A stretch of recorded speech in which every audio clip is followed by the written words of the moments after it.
In the hush before daybreak, when the desert holds its breath and the world lies between one heartbeat and the next, a long line of dunes waits like sleeping leviathans beneath a sky of palest ash blue.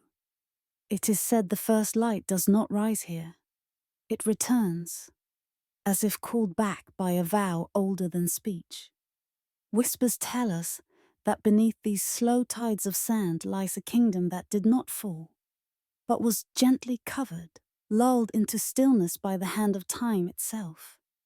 The dunes exhale a warmth that feels like memory, and the wind moves as if reading, as if its fingers turn the pages of a buried book. Beneath the silence something stirs. Not a sound, but an intention, marked by the moon and sealed by the sun. A glimmer appears in the drift, a small shard of pottery, star-marked, smoothed by dust, a fragment of breath made clay. Some believe such fragments are the desert's way of speaking, offering one syllable so we might remember the chorus. We kneel and lift the shard from the sleeping sand. It holds the faint trace of a name, a curve like the tail of a comet, an echo of a queen whose voice once braided sky to earth. Her name has been erased from scrolls and reposited in silence, but the shard keeps its promise. It is cool in the hand, yet beneath the glaze warmth remains, as though it still remembers the kiln's fire, the temple torch, the sun at zenith. The first ray edges the far horizon, and a thin gold cuts the shadows. The dunes become a slow ocean. Waves of sand move without moving. In that stillness we descend, not with shovels or shouts, but with listening. A soft spiral inward, a quiet breath, the way one enters a long-closed chamber with a lamp and a prayer. It is said the empire below mapped the heavens before compasses learned to point. Stones were set not by rulers, but by the sky. Each block a measured stanza, each avenue a hymn. Temples opened like eyes at dawn, their doorways facing constellations, as if greeting old friends returning from a long pilgrimage. Architects did not ask how to hold the stars. They invited the stars to rest. Pillars bore carvings of spirals and feathers, of tides and rays, of birds that were also numbers, and numbers that were also songs. In the sacred courtyards, water once flowed in thin channels that mirrored the paths of planets across black velvet. When night fell, torches threw lattice shadows, and the stone caught fire with meaning. Some believe the stones were taught to remember, to keep the measure even when the singers slept. We follow the breath of that memory now. Wind writes cursive upon the dune's face, then erases it, then writes again, as if rehearsing a story that must be told slowly, so that nothing is lost. Beneath our steps, the sand sinks and settles, revealing the faint arch of a buried gate. Its curve is gentle, inset with discs the color of faded copper.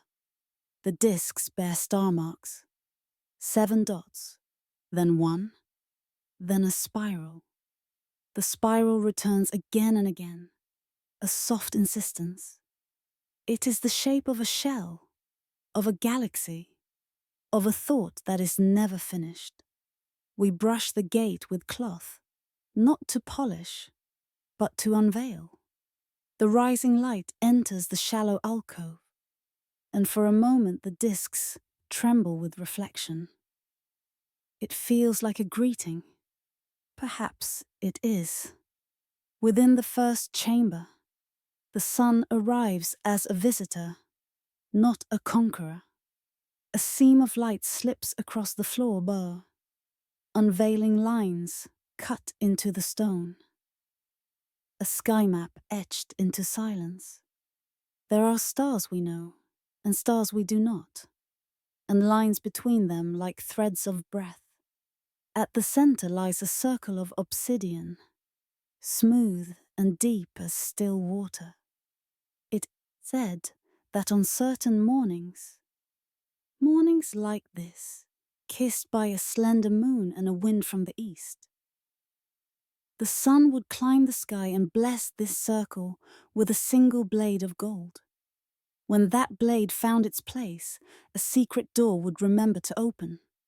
Some voices only echo when we are ready to listen. We wait, the while one waits for a bell once rung every day at the same hour. A bell that has slept for centuries, yet still knows its task. The light grows warmer and turns patient stone into honey. Dust lifts, dances, and falls as if the air were counting. Then it happens. The golden line touches the obsidian, and for a breath the room brightens. Not brighter, but deeper. As though someone has whispered, now. The circle drinks the light. A seam blooms along the far wall. Not loud, not sudden, but like a held breath releasing. The slab sighs backward, and cool air wanders from the dark beyond. A scent of clay, of quiet, of old cedar. We enter the second chamber with our shoulders lowered and our voices softened. The room is long, like a corridor of patience. Niches along the walls cradle tablets of stone, each etched with a script that curves like wind-blown grass. The letters are neither wholly known nor wholly strange. They bend in ways that invite the tongue to move slowly, as if to speak them would be to sing. Here and there a symbol repeats.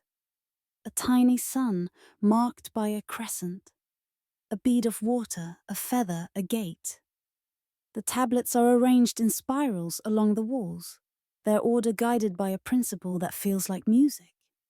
Some believe these are not records, but instruments, meant to be read aloud, so the chamber itself could answer with a tone, a chord that aligned a soul to its constellation. Perhaps the scholars came not to study, but to tune.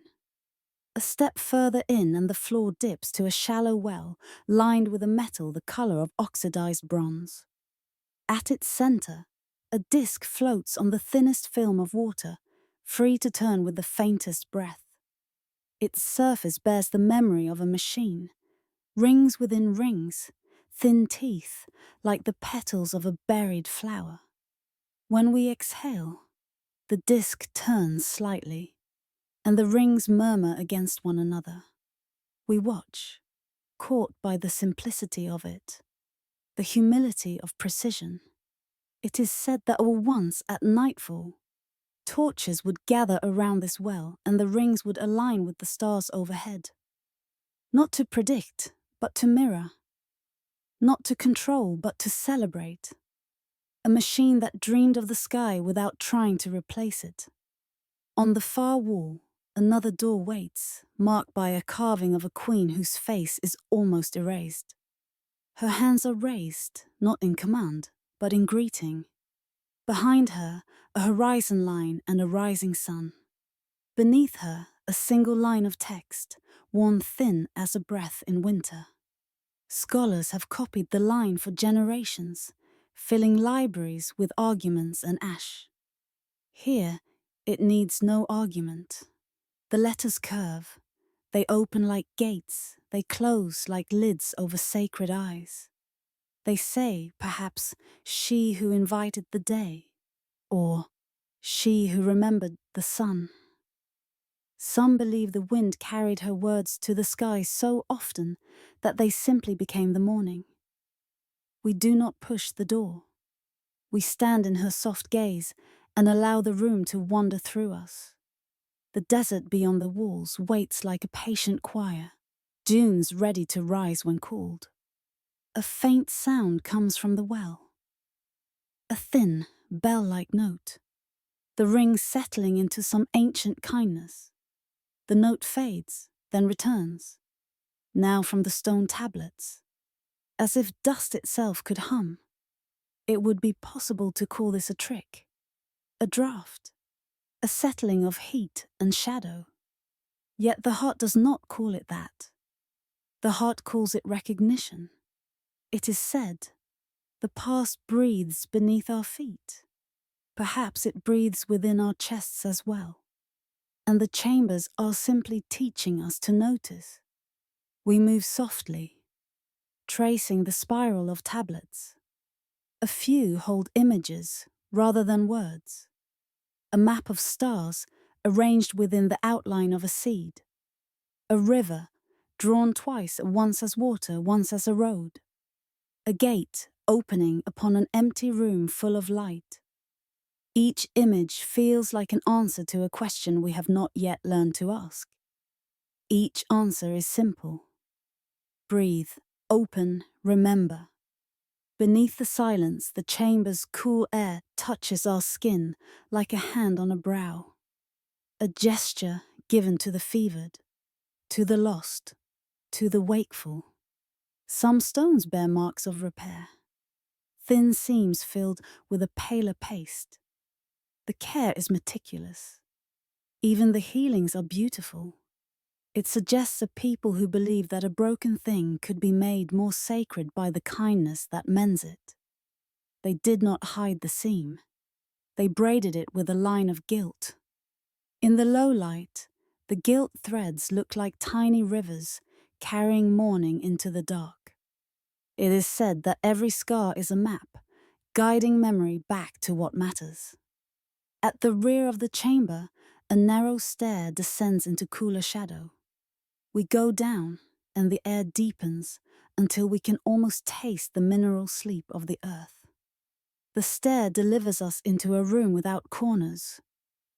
A perfect oval, as if we stand within the held note of a bell. In the floor, set flush with the stone, lies a vast disk of pale limestone scored with fine lines. We brush them with a cloth, and the dust lifts like breath.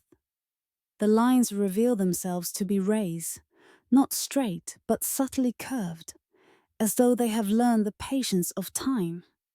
At the disk's heart sits a small cup of translucent stone, a chalice for light. It is said that on the longest day of the year, the sun would slide down a lacquered path of mirrors and pour itself into this cup, filling the room with a softness no word can hold. Perhaps it is here the Queen stood, not to be worshipped, but to witness. An officiant at a ceremony where the guest of honor was the day itself. We wait again. Outside, the sun has climbed. A blade of gold seeks its hidden road, the way a river seeks the sea. Somewhere above us, old mirrors angle themselves, faithful in their long remembering. A thin stripe of brilliance appears on the stair and descends, inch by gentle inch, like a pilgrim entering a temple with bare feet. It finds the oval room, finds the pale disk, finds the cup. The cup glows softly, not with heat, but with presence. The room does not brighten, it deepens. The air thickens with meaning. Shadows soften, not to vanish, but to rest. Some believe the light we see in such places is not the sun's alone, but the light of our noticing, returning to us, gracious and unafraid. We do not speak. The moment itself speaks, and what it says is simple. Remember. Remember that the world is not only what has happened, but what continues to happen. Light finding cups, breath finding lungs, names erased from stone finding a way to be said again in the hush of dawn. The Queen's erased face becomes a mirror. We glimpse not her features, but the shape of reverence. Perhaps her power was not to command the sun, but to invite it. Perhaps the true empire was never the city of stone, but the ceremony of attention, a kingdom built of the way one stands when morning arrives. We ascend at last, not to leave, but to carry. The desert greets us as if nothing has occurred. The dunes lie with the patience of centuries. The wind writes and unwrites its endless cursive on the face of the day. We set the shard back in the sand, not as a loss, but as a return. The light pools along its edge, and for a brief moment, the curve of the erased name is bright as a drop of water on a leaf. Then it dims, and the desert accepts it, and all is as it was, and not as it was. It is said that by the final image, we will see not ruins, but a dream still breathing. Perhaps what breathes is the vow we make without words when we witness a quiet wonder and choose not to own it. Beneath the silence, a city of light waits. Not for us, not for discovery or fame, but for the sun to remember its name once more. When it does, the dunes will exhale. The mirrors will tilt. The cup will fill. Until then, the sand keeps its ceremony. Where memory fades, it becomes gentle. Where names are erased, the breath remains. Some voices only echo when we are ready to listen.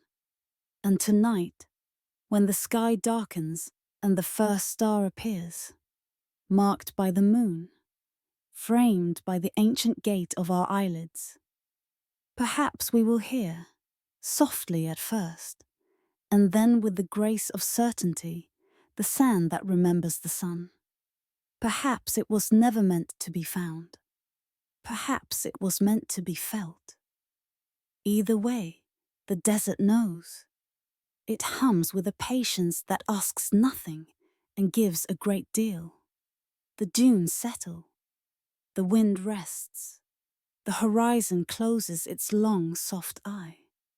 And somewhere beneath our resting bodies, beneath our slowing breath, the kingdom breathes as well. Quiet, patient, star-marked. A dream laid down in gold, waiting for dawn's first syllable to speak it awake. It is said that night arrives first to the water, before it touches the dunes or the groves or the roofs of sleeping towns. It kneels at the river's edge and drinks.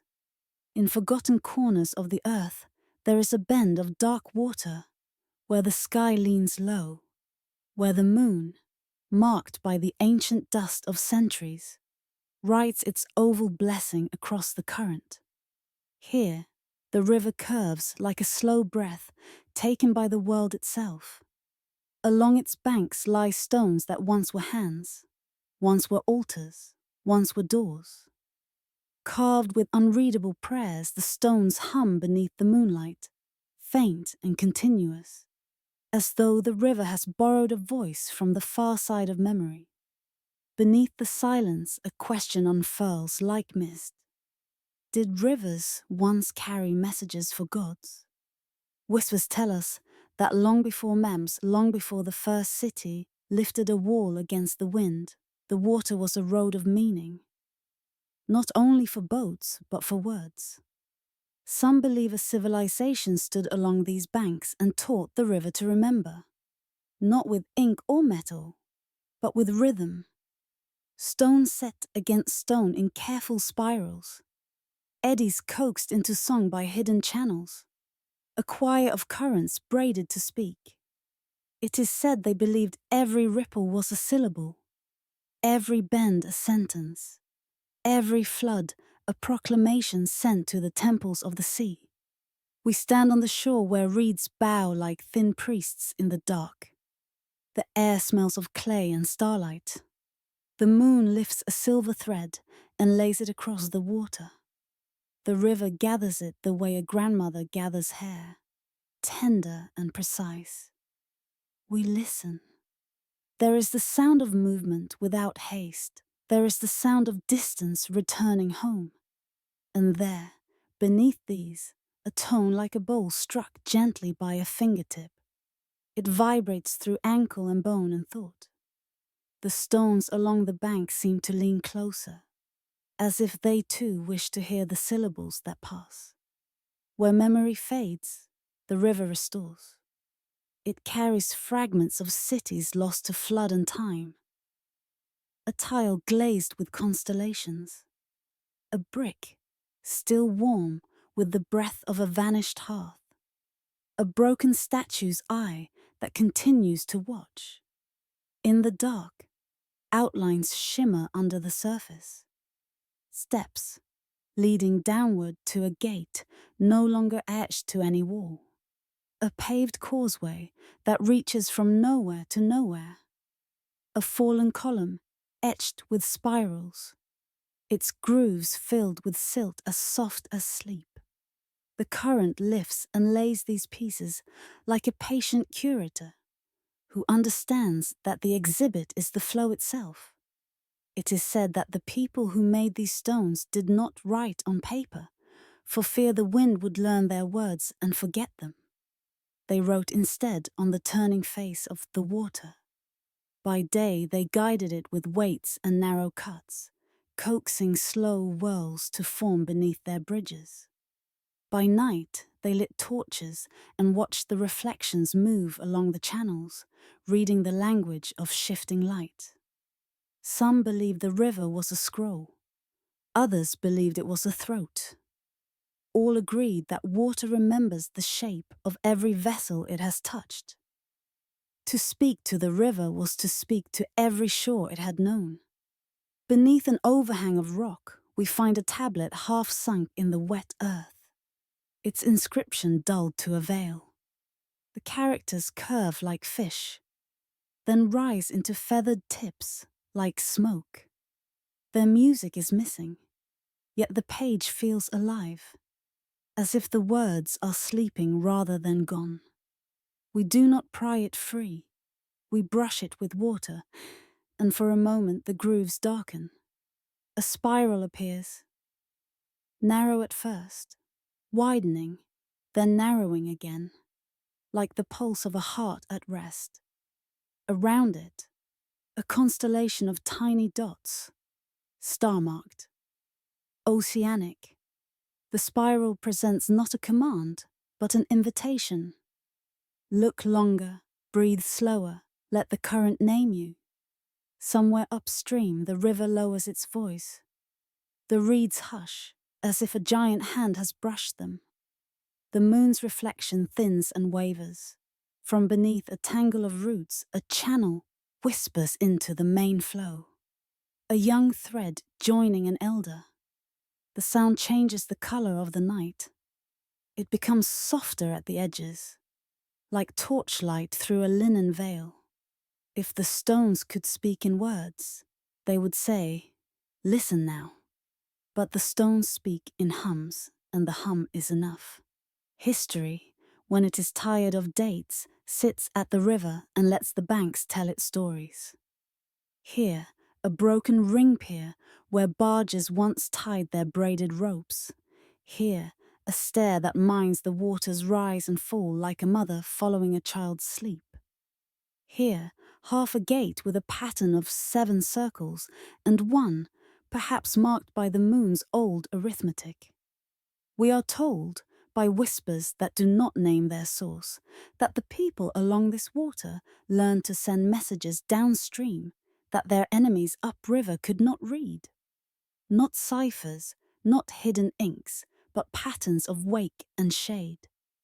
At noon, they cast shadow lines with bronze lamellae hung from bridge arches. At dusk, they set clusters of reeds afloat, trimmed to different lengths, whose drift and spacing formed letters only from above. The gods, seeing from the sky, would read. So would the priests, who climbed their towers and watched not the city, but its reflection. The river's night does not hurry. It opens like a slow gate.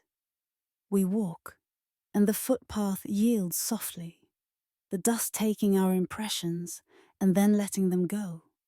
On a promontory, we find a circle of stones notched along their inner edges. Each notch points toward where a star would rise on some holy night. The circle is broken in one place, where the bank gave way. A shard rests there, smooth as a river bone. And when we lift it, a faint engraving greets us, a little eye within a crescent, like the moon wearing a crown. Beneath it, a line that may mean sing to us. Some believe the river taught the sky its songs, not the other way around. Beneath the silence, water braids the names of those who built its stations. It does not recite them. It carries their breath. Perhaps the queen of this river kept no throne. Perhaps her seat was the first step descending, where she would place her bare foot at dawn and say nothing at all. It is said she wore a necklace of river glass, green as misty morning, and that when she leaned over the current, the glass would ring the way shells ring when the tide changes its mind. Her ministers argued laws. She argued with the wind. Or so the stones imply, with their love of curves and their refusal to sharpen into spears. Toward the bend, mist gathers, as if dawn within the night has decided to rehearse. The current cools the air until the vapors take on shape. A row of columns appears and then dissolves, a colonnade of breath pacing the water's skin. For an instant, one could believe a city stands there. Not beneath the river, but within it. Houses of the light with doors of fog, roofs of moon silver whose ridgelines float and tremble. We do not decide whether it is true. We do not decide whether it is dream. We let the mist practice its architecture upon our patience, and in that dot deciding a door opens that no hand can force. It is said that at certain tides the river used to sing more loudly, that the stones along the western bank would answer with a bass so deep birds settled and slept upon the air. In those hours, the old ones would leave bowls of clear water on the steps, mirrors for the river to see itself. If the surface trembled and settled, it was an omen of peace. If it trembled and did not settle, the city prepared its lanterns, for the river had said, "Make room." The lanterns were not a warning but a welcome. Little moons to guide the waters into new streets where they long to wander. We move through reed shadow and pillar shadow, past a lintel fallen long ago, and now half sunk like a dream that refuses to rise. Where the river narrows, a wall of smooth stones forms a kind of throat. Within it, a carved pattern of waves becomes a code. 3 waves, then a gap, then the 1, then 7. A spiral etched on the final stone turns inward and ends with a dot, as if to say, the voice descends here. We lean and hear a deeper murmur. It is not louder, simply closer to whatever the river keeps in its heart. Perhaps it is the echo of ancient boats.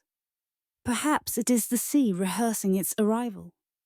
Perhaps it is our own pulse, returned to us by water that recognizes kin. As the night thins, the birds dream of waking. Their feathers shift within their sleep. The river's hum softens from revelation to lullaby. We are careful not to follow it across the thresholds we have not been invited to cross. It is enough to have stood at the edge of something sacred. It is enough to have allowed the thought that water remembers, that stones can be taught to sing, that a city lost to flood and time might still keep ceremony in the dark. Some voices only echo when we are ready to listen. Some messages must be walked beside, not opened. Dawn does not break here, it dissolves. Mist climbs from the current in pale spirals and catches the first light, laying veils along the shore. Where there were only suggestions, shapes resolve. Not loudly, not like truths marching with banners, but like a name remembered on the tongue. The outlines we saw at night become what they might always have been. Temple steps slick with water, a low wall cut with gates for fish to pass. A square basin once fed by channels now sleeping beneath river silt. Or perhaps they are simply the imagination of a world half awake, reflections given weight by longing. We do not choose, we bow. The stones hum once more, then let the sound go. The river passes, untroubled by our watching. It does not promise to repeat itself.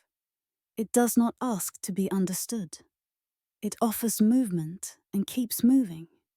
Before we turn away, we look back across the bend where the moon's pale coin still lingers in the shiver of morning.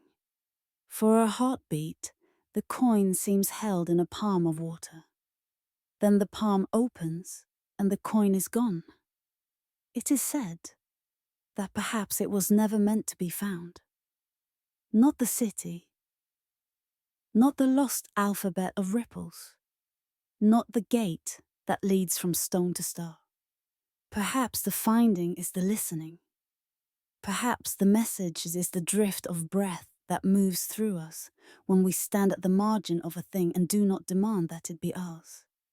Beneath the silence, the river continues to carry fragments, new and old, sacred and ordinary, toward a sea that always receives and never speaks. We walk away softly, leaving our footprints to the reeds, leaving the reeds to the wind, leaving the wind to the water, which remembers everything and calls nothing by its ruin. As the day ascends, we close our eyes, and the river travels within us. Its song becomes the steady thread upon which sleep beads itself, one pearl, then another, until there is only the gentle weight of what will be remembered without being named. The stones along the shore grow warm under the sun and hold that warmth, as a hand holds a last word it chooses not to say. Somewhere downstream, a gate opens and closes, closer to the ocean, closer to the place where the river's story turns to sigh.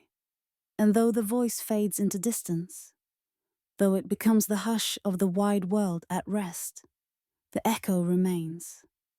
A sacred, quiet certainty that something still lives beneath the reflection, waiting for us to arrive by listening.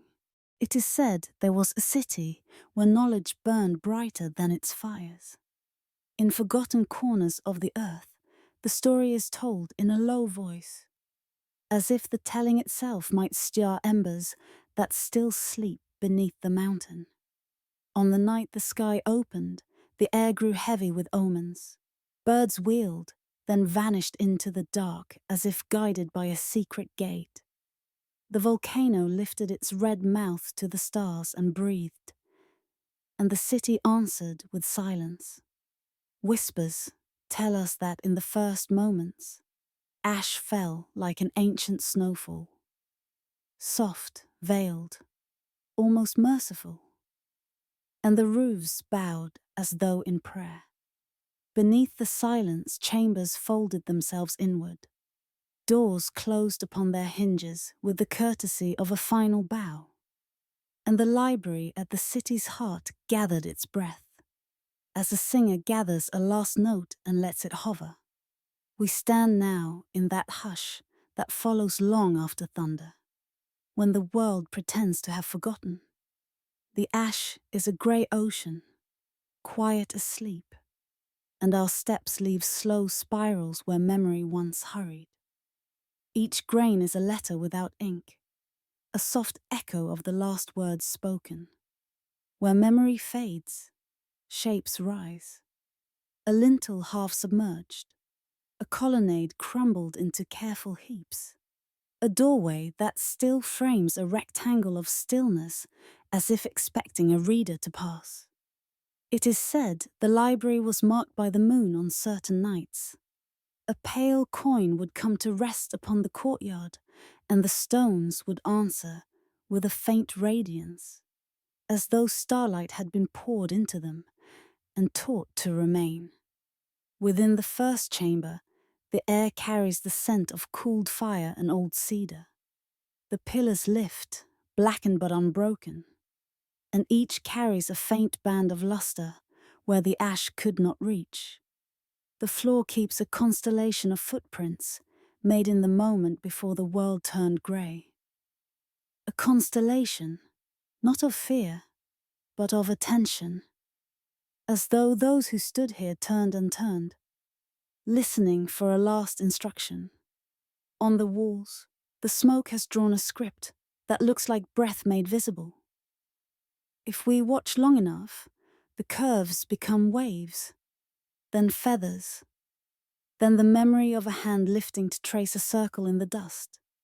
Some believe the library was built not to keep books, but to teach the city to listen.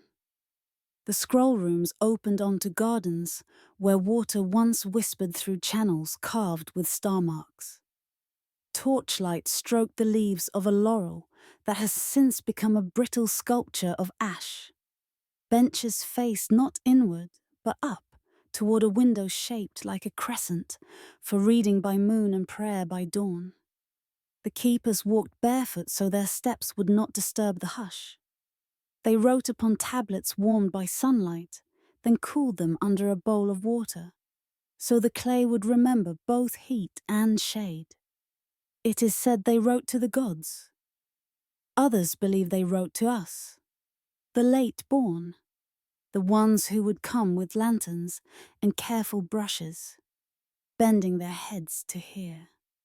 We descend along a stair that flows like a river of shadow.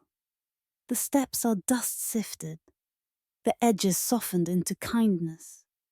At the landing, a pair of doors lean like sleeping twins, their bronze fittings faded to the color of quiet storms. Beneath the ash, a seal remains, a spiral enclosed by 7 dots. A galaxy, a prayer, a code. We touch it and a faint flake falls, exposing a darker brightness, as if the night behind the door still remembers how to shine.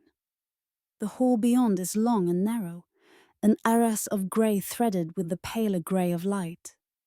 Shelves line the walls like riverbanks. Where scrolls once rested, ash has poured itself into the hollow forms, fragile as breath. Here and there, a charred roll keeps the shape of its knowing. We do not reach for it. We kneel and look upon it as one looks upon a sleep one must not wake. In a corner, a tablet rests with its face down, and beside it a stylus lies like a finger pointing toward the floor. We lift the tablet and turn it, gently, like a page in a sacred book. The letters are small and round, a necklace of beads strung by a patient hand. The words tremble between myth and science, between fire and star. They speak of time as a curtain that breathes, of seas that count their own heartbeats, of machines that do not command the heavens, but bow to them. Somewhere above, the mountain exhales a last cold sigh into the corridors, and a ribbon of dust descends, dancing. When it settles, it leaves a thin outline of a palm upon the tablet's edge. Not a handprint, but the suggestion of one, as if an unseen reader has just lifted their touch. It is said the true library was never made of stone, but of the thoughts that linger in the air long after voices fade. Perhaps the keepers knew this. Perhaps that is why the rooms were designed to shape silence into memory. Domes tuned to catch a whisper and return it as a steady tone. Chambers aligned so that one breath in one room would answer another breath 2 rooms away. Some nights, marked by the moon, the tones would join, and the whole library would hum a low oceanic chord. Not for display, not for worship, but because a living thing breathes and the building remembered how. We pass beneath an arch where ash has stitched delicate lace between the stones. In the second chamber, a great table sleeps beneath a white sheet of time. With a brush, we coax the cover aside and reveal a map engraved on the tabletop itself. A sky poetry of points and curves, constellations we know and constellations we do not. And along one edge, a procession of tiny spirals, growing narrower as if walking toward a horizon. Beneath each spiral, a small dot like a seed. They might be dates, they might be prayers, they might be bung. A single phrase runs along the border, halted halfway by a crack, so that the night may be red like water. The rest is lost, or merely hidden within the pause. It is said that when the mountain wore a crown of quiet, the keepers would bring bowls of clear liquid into this room and place them upon the engraved stars. Torchlight would gather in the bowls as if called by name, and the ceiling would respond with faint reflections, ghost constellations drifting above the true. In this way, they read the stars not yet born, not by foretelling, but by acknowledging the sky's hunger to be many. A child of that city, now long folded into dust, left behind a couplet on a scorched shard. If the heavens are a book, turn the page with the wind, and let the next story arrive without asking. The shard lies here still, dark as a night pond, its letters pale as breath upon guess. We are careful not to collect, careful not to claim. To collect is to end the sentence. To claim is to put a period where a comma belongs. We only listen. The high windows have broken into scallops of light, and the ash there undulates, a tide in a grey ocean. A narrow beam falls across a niche and rests upon a small metal instrument shaped like two petals holding an empty centre. It resembles a cup waiting for light. Beneath it, a line etched so finely we might have missed it. For the breath of stars. The instrument remains empty. Yet the room seems full, as if some invisible wine has been poured into the air. In the scriptorium, the benches hold the weight of no one. The walls are marked by the faint shadows of scrolls removed a century ago by hands trying to save what cannot be saved and does not wish to be saved in that way. Above each shadow hangs a fragment of verse that has outlasted its page. Beneath the silence, a path opens from eye to eye. Right with dust, it already knows the shape of time. Do not force the door. Stand, and it will remember to open. The floor in this room keeps an accident. The overlap of two footprints, one small, one larger, both turned toward the same faint gleam where a portable lamp once stood. We do not imagine their faces. We honor their turning. Farther in, the vault glows with a softer night. The ceiling holds a painted sky, soot-scrubbed but patient. Blue deepened into dusk, a drift of white like breath taken in, and along the seam of two arches, a narrow river of faded copper where a comet once blazed. Around the room, cabinets hold tablets sealed by heat, their edges vitrified into glass. Some bear star marks, some bear waves. One is blank except for a small spiral outlined by ash, as though the heat refused the stone there, as though a fingertip intervened. We rest our hands along the cool frame of a cabinet and feel the low murmur of earth. It is not sound. It is the intimacy of weight and meaning finding each other and sharing a nod. There is a chamber called the echo room, aligned to the mountain slope. Its floor is a shallow dish of polished stone, and a small hole near the center lets a line of sun fall from some distant aperture.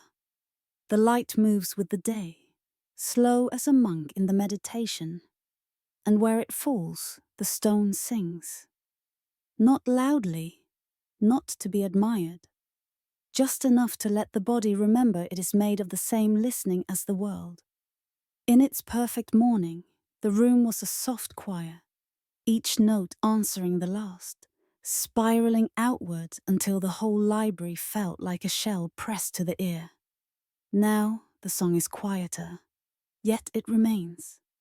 When the beam finds our place, a faint tone rises and fades, and for a breath we cannot locate ourselves. Are we in the room, or is the room in us? Beneath the stair that returns us today, a small altar keeps a bowl full of ash unbroken since the night of fire. The ash lies like the surface of a mute ocean, featureless, complete. A plaque nearby bears only 3 words: leave it whole. It is said that in times of drought, when the city's survivors stood beneath a pale, indifferent sky, someone would carry the bowl to the river and hold it just above the water, letting the current smell the ash. Rain came or it did not. The act was the prayer, to lift what remains and offer it to what moves. This was the city's wisdom when their books could no longer be held. We step back into the courtyard where the ash falls even now, though the mountain has been quiet for years. Each flake is a feather of stone, a soft refusal to name. The statues that survived watch with eyes emptied of everything but patience. Between their feet, grasses of fragile green make private vows under the weight of dust. A cracked sundial waits without complaint. Its gnomon is gone, yet a faint fan of pale rays still lingers on the stone. Burned by years of noon, time holds its breath here. It does not stop. It pauses the way an elder pauses before saying a name that hurts and blesses at once. Perhaps the keepers were right to write to us. Perhaps they guessed that one day strangers would come with breath held and hands open and need to learn again how a building breathes. The library has left lessons along the thresholds. Do not break what asks to remain veiled. Do not demand an ending from a story that was written as a circle. Let dust speak when words cannot. Some voices only echo when we are ready to listen. Some rooms only open when we have learned how to stand in doorways and be still. As the sun lowers, a narrow light brushes the edge of the first chamber and strikes a fleck of mica in the soot. For an instant, the room is full of small stars. We do not chase them. We let them fade. Beneath the silence, the last ash of the day drifts and settles on our sleeves like a benediction. We could gather it, but we do not. We leave it where it has chosen to fall. It remembers the names we cannot pronounce. The path away from the library is the same path we took in, only softer.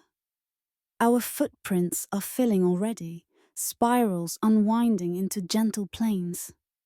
The volcano stands like a sleeping sentinel, and the sky above it is the color of oxidized bronze. A crescent moon lifts its gaze over the ridge, and for a moment, the courtyard below seems marked by the moon once more. The world forgets again what it almost remembered. That forgetting is not betrayal. It is the blanket drawn over a body preparing for sleep. We carry no scrolls, no tablets, no shards. We carry the hum inside our ribs, the feeling that rooms can memorize a breath. We carry the thought that the stars not yet born are not promises of power, but invitations to look up with gentleness. Perhaps it was never meant to be found. Not the library, not the precise words of their science, not the missing half of the map. Perhaps the finding happens in the listening, in the way our steps slow as we pass a doorway, in the way a narrow beam of light makes a note we almost hear. when the night comes down like a slow curtain and closes around the mountain. The ash falls invisibly, the courtyard grows smooth again, and the library returns to its ceremony of keeping. We lie back beneath the sky and feel the weight of quiet settle across us like a mantle. The dust is cool against our skin. The breath grows even. Somewhere, far below, a sealed room remembers how to shine when touched. And we, who have brought nothing and taken nothing, are allowed to sleep beside a city that taught knowledge to become silence, and silence to become light. It is said that in a room where the air remembered incense and the stone remembered footsteps, a map was kept beneath a veil of dust-colored linen. When the hour grew thin and the lamps burned low, the keeper would lift the cloth as one lifts a prayer, and the parchment would breathe. Under candlelight, the lines rose slowly, as though warmed from sleep, and the map unfolded. Not with a crackle, but with the soft exhale of old paper that has learned the patience of centuries. It was drawn not in ink, but in whispers. Pale threads of soot and starlight, ash of cedar mixed with moon-washed dust. A script that only truly appeared when no one strained to see it. It charted no kingdoms, no seas, only silence and forgotten dreams. The places where stories settle when their voices need to rest. Scholars once gathered here, marked by the moon and the mild fatigue of reverence, leaning in with careful hands and softened speech. They traced the pale roots to thresholds that vanished beneath dunes, to gates that opened into echoes, to roads that seemed to climb into sky and end in a widening breath. Some believe the parchment was alive. It moves as the stars do, they murmured, and guides only those who walk without seeking. Others shook their heads and smiled the way one smiles at a wind that goes where it pleases. Beneath the silence, the room listened, and the map's thin radiance trembled, as if it had heard its own name spoken for the first time in years. The first path led inward by leading away. Candle flame touched the margin and showed a small spiral, a seed of shadow drawn at the edge like a suggestion. We followed not with feet at first, but with breath. That old compass that turns toward what the heart is ready to find. The spiral widened, then narrowed, then widened again, and we understood its language. It was teaching us to arrive slowly. When footsteps at last began, they were muffled by sand that kept its ceremony of quiet, and the door we left behind closed with the courtesy of stone. In forgotten corners of the earth, there are caverns whose mouths are shaped like listening. We entered one at dusk, and the air grew cool and oceanic. The ceiling held a map of soot. Constellations shaped like tears. Long salt tracks wending to the floor. Drips aligned with an ancient arithmetic, as if the cave had once been instructed to count. On its walls we found the same whisper ink as on the parchment. A river traced in reverse, not toward a sea, but toward a star. Some believe the old makers tuned caverns the way a hand tunes a bowl, so that certain notes could be found just by standing still. When we stopped to breathe, the echo returned to us softened, the sound of a shadow remembering light. The map led us out by leading us further in. The cavern opened into a field of wind-carved tombs. Stones scalloped into ropes and shells, surfaces written upon by dust with a script that never repeats itself. Compasses spun in circles as if their needles were shy of choosing. We learned to read the wind, how it braided grains into thin ridges, how each ridge leaned its shoulder against the next with the tenderness of a procession. There are roads that announce themselves. there are roads that wait to be invited. These waited. We greeted them not with questions, but with the humility of palms open to sand. Whispers tell us that the map belonged to a people who feared ambition more than darkness. They believed that anything grasped too tightly forgets how to sing. So their charts erased the names of places and kept only the gestures. An archway of dusk between two hills. A mouth of limestone that tasted of rain. A line of stones where night halted a while to listen before continuing on. They traveled by symbols and by mercy. Their temples aligned with stars, yes, but their doors aligned with sighs. The breath of a tired shepherd. The exhale of a mother at the first cool of evening. The loosened wind that follows a storm. They taught their maps to find those sighs and to bring the traveler there, to the place where the world lays down its burdens and remembers how to be simple.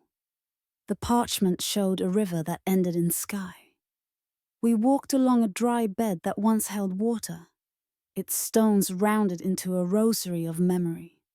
At the far end, the banks rose and met, not as cliffs, but as the wings of a gate. Above, the dusk leaned low. The map's pale line climbed the air and seemed to consider the first star. We stood beneath the stone wings as one stands at the threshold of a dream, not demanding entrance, only letting the door feel our patient weight.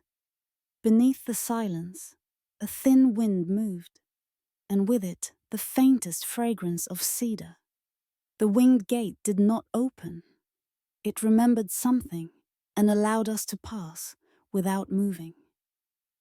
It is said the stars speak to those who do not ask them to speak. That night, constellations arranged themselves into familiar strangers. Shapes we had always known. The hunter, the ship, the resting lion. Softened and slid. A small constellation above the horizon folded into the shape of a tear, then into a seed, then into a spiral, and at last into a gate. The map glowed a little, as if the sky had written a letter, and the parchment understood it. We lay on our backs in the cold sand, and let the letter be read to us without words. Along the way, strange marks appeared in the places where shadow held its breath. Star-marked stones half buried, as if the night had planted them. Circles carved on the underside of arches where only the patient dust could see them. A thin line chiseled along a wall that refused to turn a corner, and so taught us to turn ourselves. The dying torch cast sunray shafts through a broken roof, and the light arranged itself into an alphabet of motes. Some letters were easy, some went on sleeping. We did not wake them. Where memory fades, we left our questions lightly, like bowls set out to catch the dew. The path led through a ruin where columns leaned with the slow grace of trees. Here, the map's lines were faint, and the only guidance was the rhythm of our steps. 4 beats and a pause. 3 and a pause. 2 and a long wait. We obeyed, and in the waiting the air changed temperature, as if a door we could not see had opened somewhere far away. We looked down and found a single spiral etched into the floor, small as a seashell, and filled with dust the color of dusk sky blue. If we bent close, we could hear a breath rising from the stone earl. Not a sound, but the pressure of a kindness. Some believe the map remembers every traveler it has led and folds their footprints into itself, like a shawl sewn from many wanderings. If so, then the warmth we felt moving through the corridors was not merely air but company. In a chamber shaped like a listening ear, we found a table whose surface had been polished by years of leaning elbows. No ink remained, no knife marks, only the smoothness that care leaves behind. We rested there, and the map on our lap pulsed once, like a sleeping bird. A line we had not noticed before unfurled from the table's edge toward a narrow gap in the wall. We followed, moving sideways through a passage that insisted on humility, until it released us into a courtyard open to stars. There, the wind had arranged a pattern on the sand, 7 loops around a stone and 1 loop crossing over them all.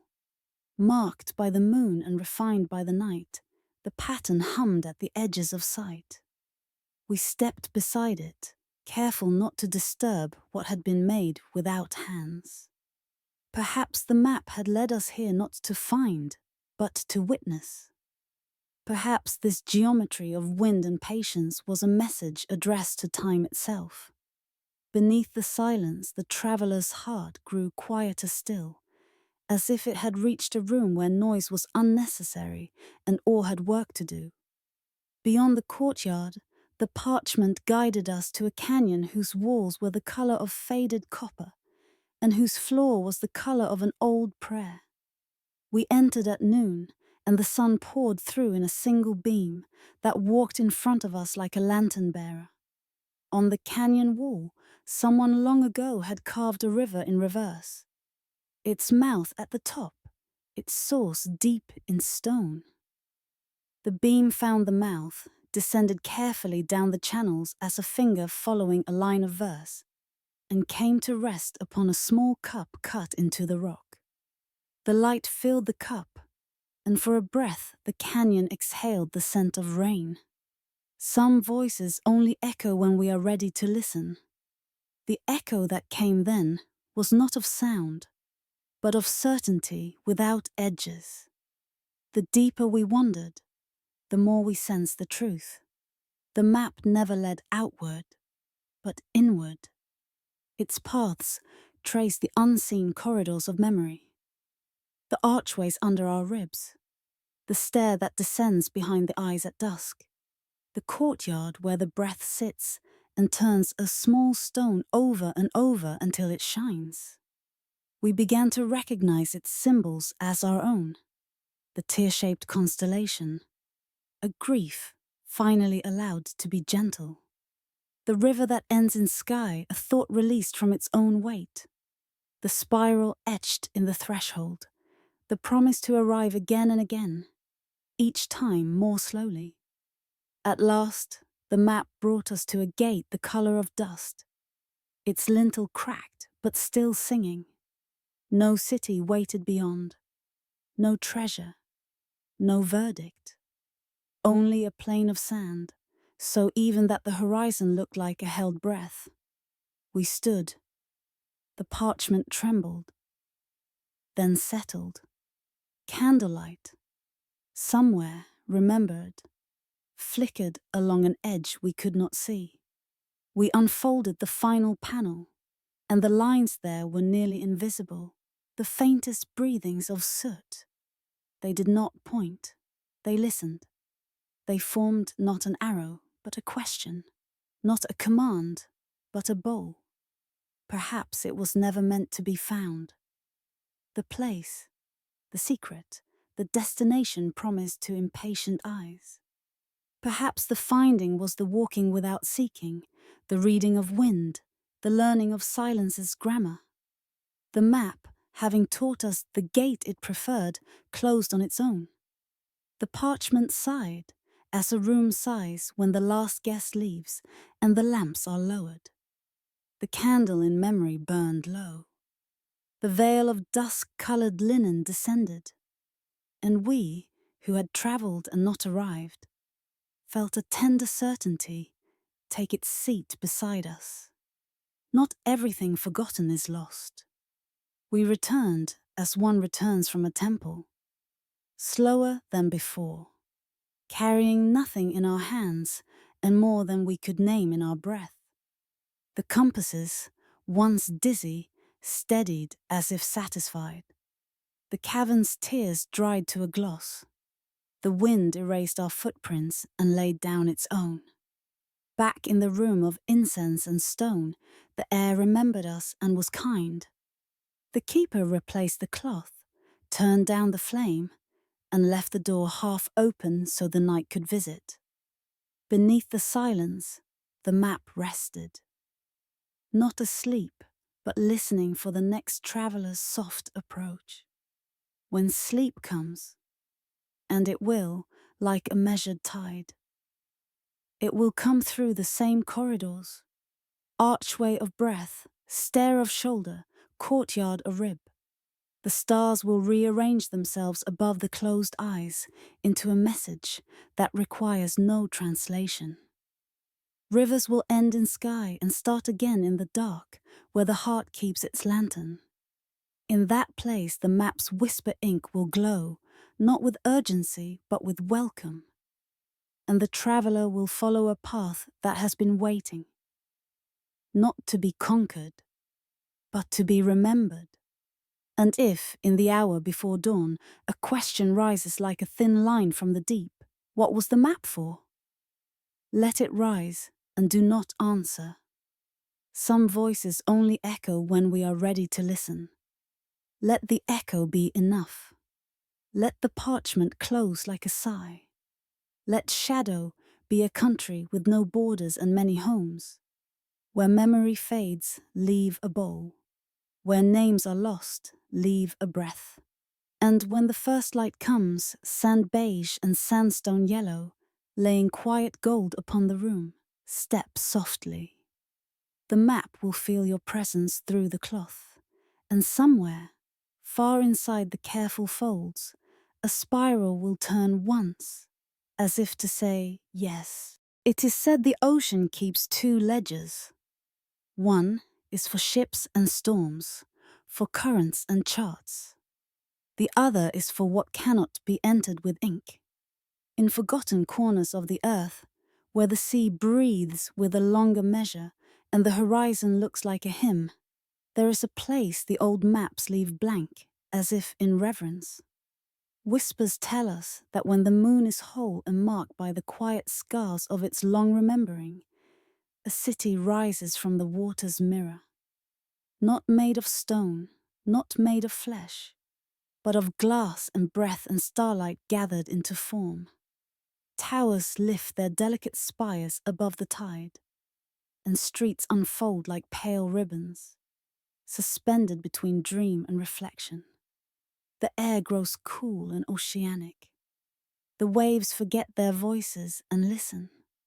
Beneath the silence, an invitation opens.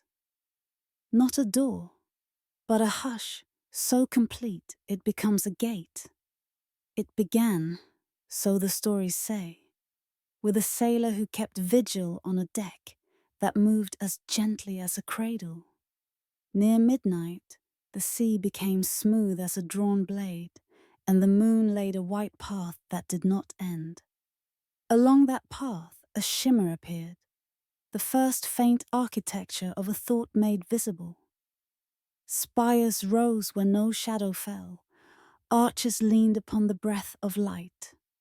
The sailor lowered his gaze, fearing to break the vision, but when he looked again, the city was near, as if it had accepted his shyness as the proper key. By morning, the ocean held only sky, and the sky held only the ghost of a lullaby that would not give back its words. They called it the City of Echoes, though the name changes in different mouths. Some call it the Veiled Harbour, others the Moon's Library, some the House of Unfinished Songs. Legends say it was built by a people who believed beauty could outlast time, that the task of a civilization is not to conquer the world, but to teach the world how to listen to itself. Their architects studied tides as scripture. Their masons learned the language of transparency. Their priests were keepers of quiet. On nights when the moon was unbroken, they shaped light into walls and let water hold the foundations like a mother's hands. They threaded the streets with slow channels so that the city might reflect itself and be satisfied. We drift now through those spectral corridors, guided not by oars but by patience. The air trembles with luminous dust, as if the moon had powdered the night in blessing. Doorways open into mist, and accept us the way sleep accepts a weary mind. Without questions, or pass an arch where droplets hang in a curve like beads on a forgotten necklace. Beyond it, a square whose floor is a shallow pool, its surface unruffled, showing us a ceiling painted in wavelight. The paint is water itself, borrowed for a few breaths and then returned. It is said the city's builders taught water to learn its own reflection, so that each room contained a second room, and neither wished to own the other. Statues stand along the walkways, not of marble, but of translucent stone colored faintly by the sea's long touch. Faded copper, oxidized bronze, dusk sky blue. Their faces are smoothed to the gentleness, their hands open. Some hold shells that have learned to keep silence the way a vessel keeps wine. If we lean close, the shells do not roar. They breathe, and their breath is the thin line that separates remembering from dreaming. In the larger halls, columns rise like reeds and overlap in a forest of glass. When the moonlight passes through, shapes unfold upon the floors. Star-marked patterns and spirals, constellations bending their old grammar to greet the room. The city does not boast of its beauty. It lays beauty down as one lays down a cloak for a guest to cross the threshold without touching the ground. Our steps, if steps they can be called, make no sound. We move with the tide, and the tide moves as if it has been waiting for our cadence, our slower breath. Somewhere a tower sings. The note is not struck. It arrives as dew arrives, as dawn arrives. The singing moves through the corridors like a calm wind that has learned music. Some believe each tower was tuned to a single vowel. And when the moon was full, the city's vowels joined to pronounce the name of a star that cannot be seen, only heard. Others say the towers sang whenever someone entered with an armored heart. The song tonight is low and even, like a bowl rubbed by a circling palm. It gathers the edges of our listening and makes them round. In a cloister we find a library without paper. Shelves hold vessels of clear glass, each tall as a man and narrow as a sigh. Light sleeps in these vessels, data breathed into form, each cylinder etched with lines that look like the script of waves. If you lift your hand, the lines brighten where your shadow passes, and a quiet image leans forward from the depth. A coastal ridge at dawn, a map of shoals, the negative of a constellation invisible from any land.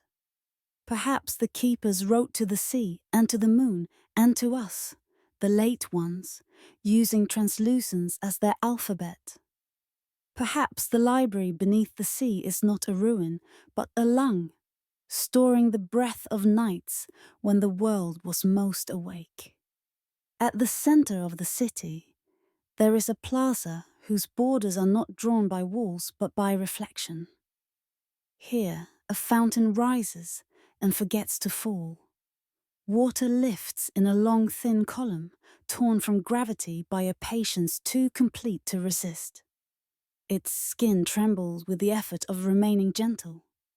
Around its base, little bowls of stone hold small circles of stillness, each a separate moon by adoption. We bow not because we have been told to, but because the body recognizes a ceremony when it finds one.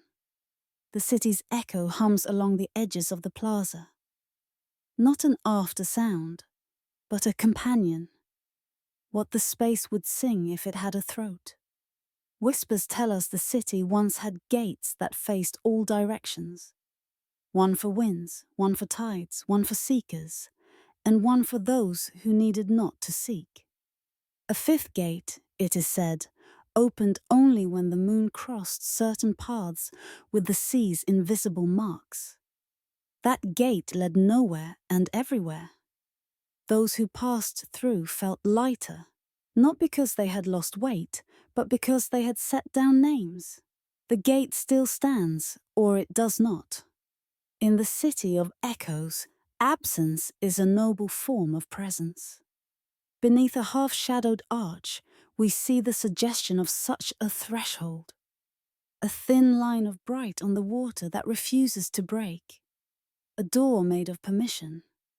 Along the promenade, the balustrades have learned fragility as a discipline. Their surfaces hold small spiral carvings, each filled with salt as fine as dust. The spirals carry no numbers. They do not measure. They remind. Where memory fades, they keep a place for it to return. A lantern niche waits with a lamp that is not lit and does not need to be. The moon lends its almond light, and the niche answers with a soft halo that seems from a saint who used to pass by here and may still yet, in the minute between tides. We near what seems to be a temple, though it bears no emblem of worship. Its columns are hollow, and inside each one a strand of water falls in a clear rope from unseen places above, striking the floor in a pattern that rearranges with the night. The floor itself is a mosaic of tiny mirrored tesserae, some of sea glass green, some of pearl grey, some of a blue so deep a word forgets how to name it. When the falling strands strike, the mosaic ripples. Not in movement, but in tone, each tile offering its little echo into the collective chord. It is said the people here prayed not by speaking, but by standing where their bodies could become another instrument in the room's patient music. A narrow stair descends into a chamber lit by water. In the ceiling, fish-scale panes of glass collect the moon and smooth it into milk. The walls shine with the slow luminance of old shells. On a plinth rests an object that might be a crown or a bowl or a diagram of a quiet idea. It is rimmed with star marks, and between the marks, shallow cups designed to hold nothing but light. We do not touch it. We watch as the light finds its places. Some voices only echo when we are ready to listen. The echo here is a feeling, a loosening at the hinges of thought, a kindness standing beside the mind. There are places in the city where the sea steps forward and claims its inheritance. Stairways descend into green shadow, courtyards wear a veil of foam. A street is paved in ripples that carry moon coins from one threshold to another. Far out, the ocean sleeps on its side, and the city's outline repeats across its breathing.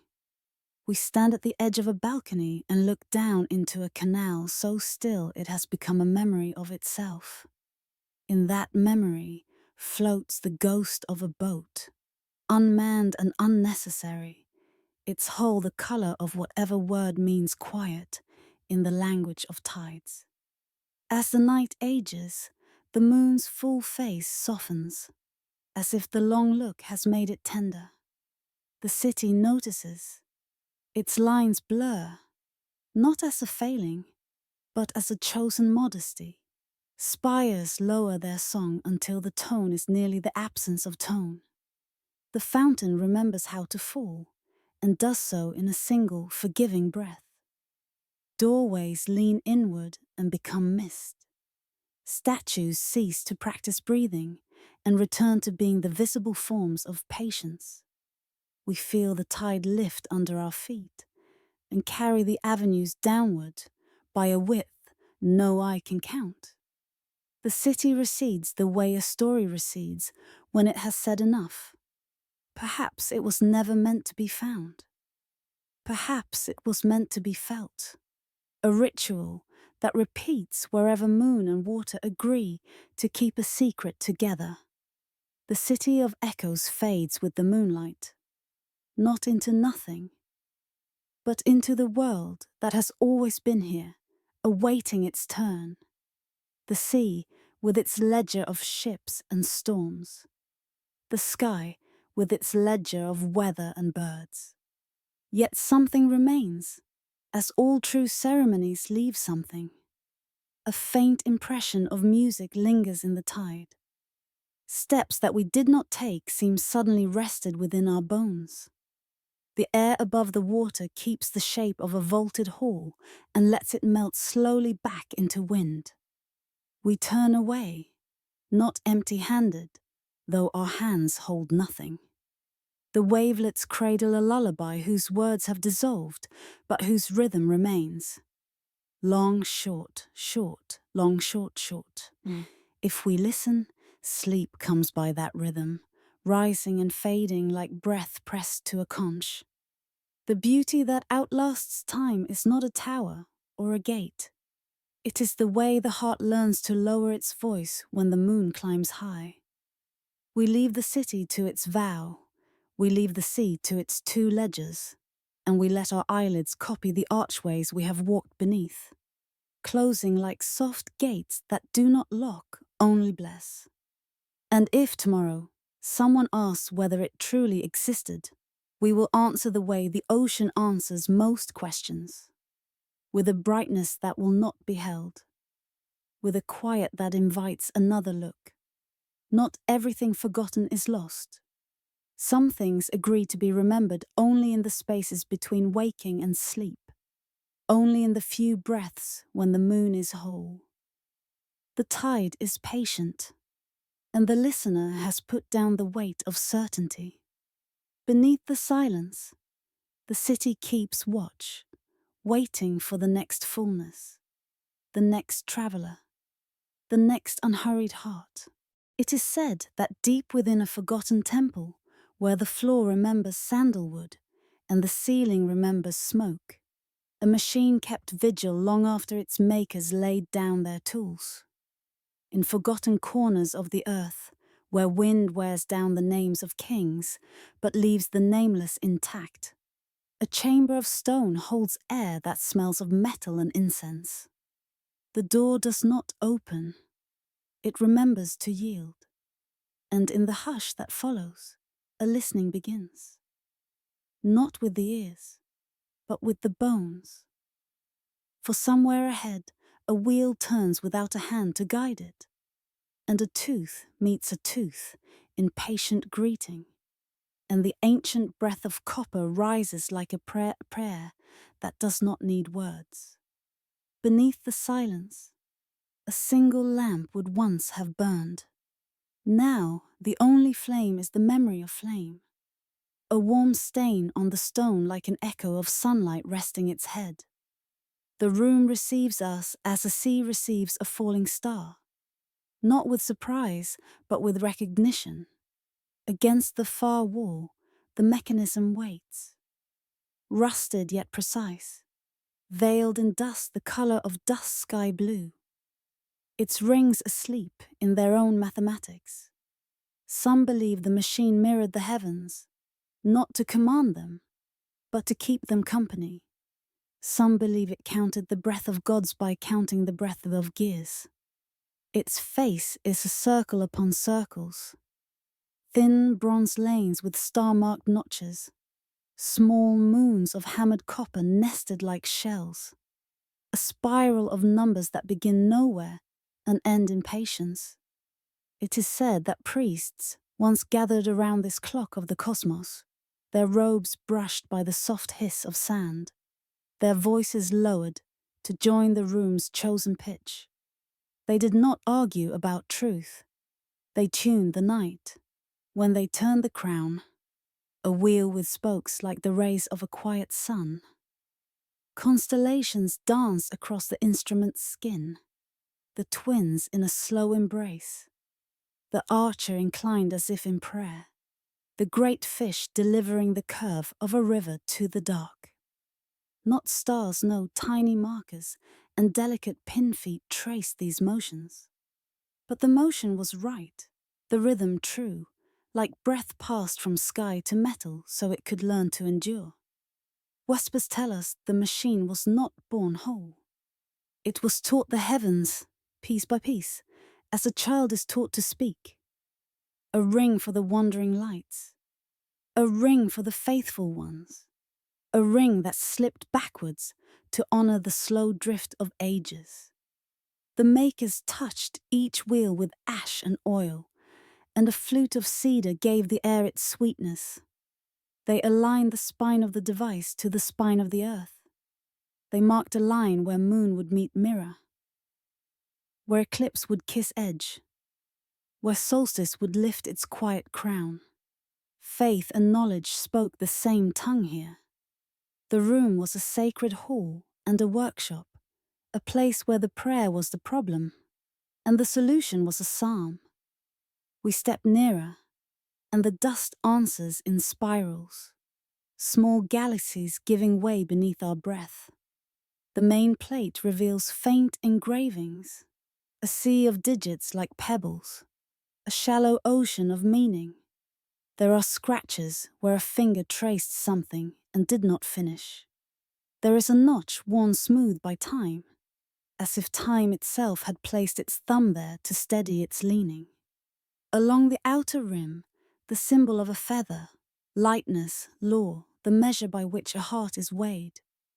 At the center, a tiny socket holds a pin of dark metal, and around it the copper wheels are not still. Not moving, not still. A tension that feels like the moment before a bell is struck. It is said the machine could speak without sound. When the winter star rose, a lamp set to the side would cast its shape across a small window in the plate, and a sliver of pale light would glide along an inner ring. Where light stopped, a scribe would press reed to wax. Where it passed, a priest would breathe out. There were nights when the rings rushed, when the moon ran like a deer toward its meeting with the sun. And there were nights when everything slowed to the pace of old stone learning a new word.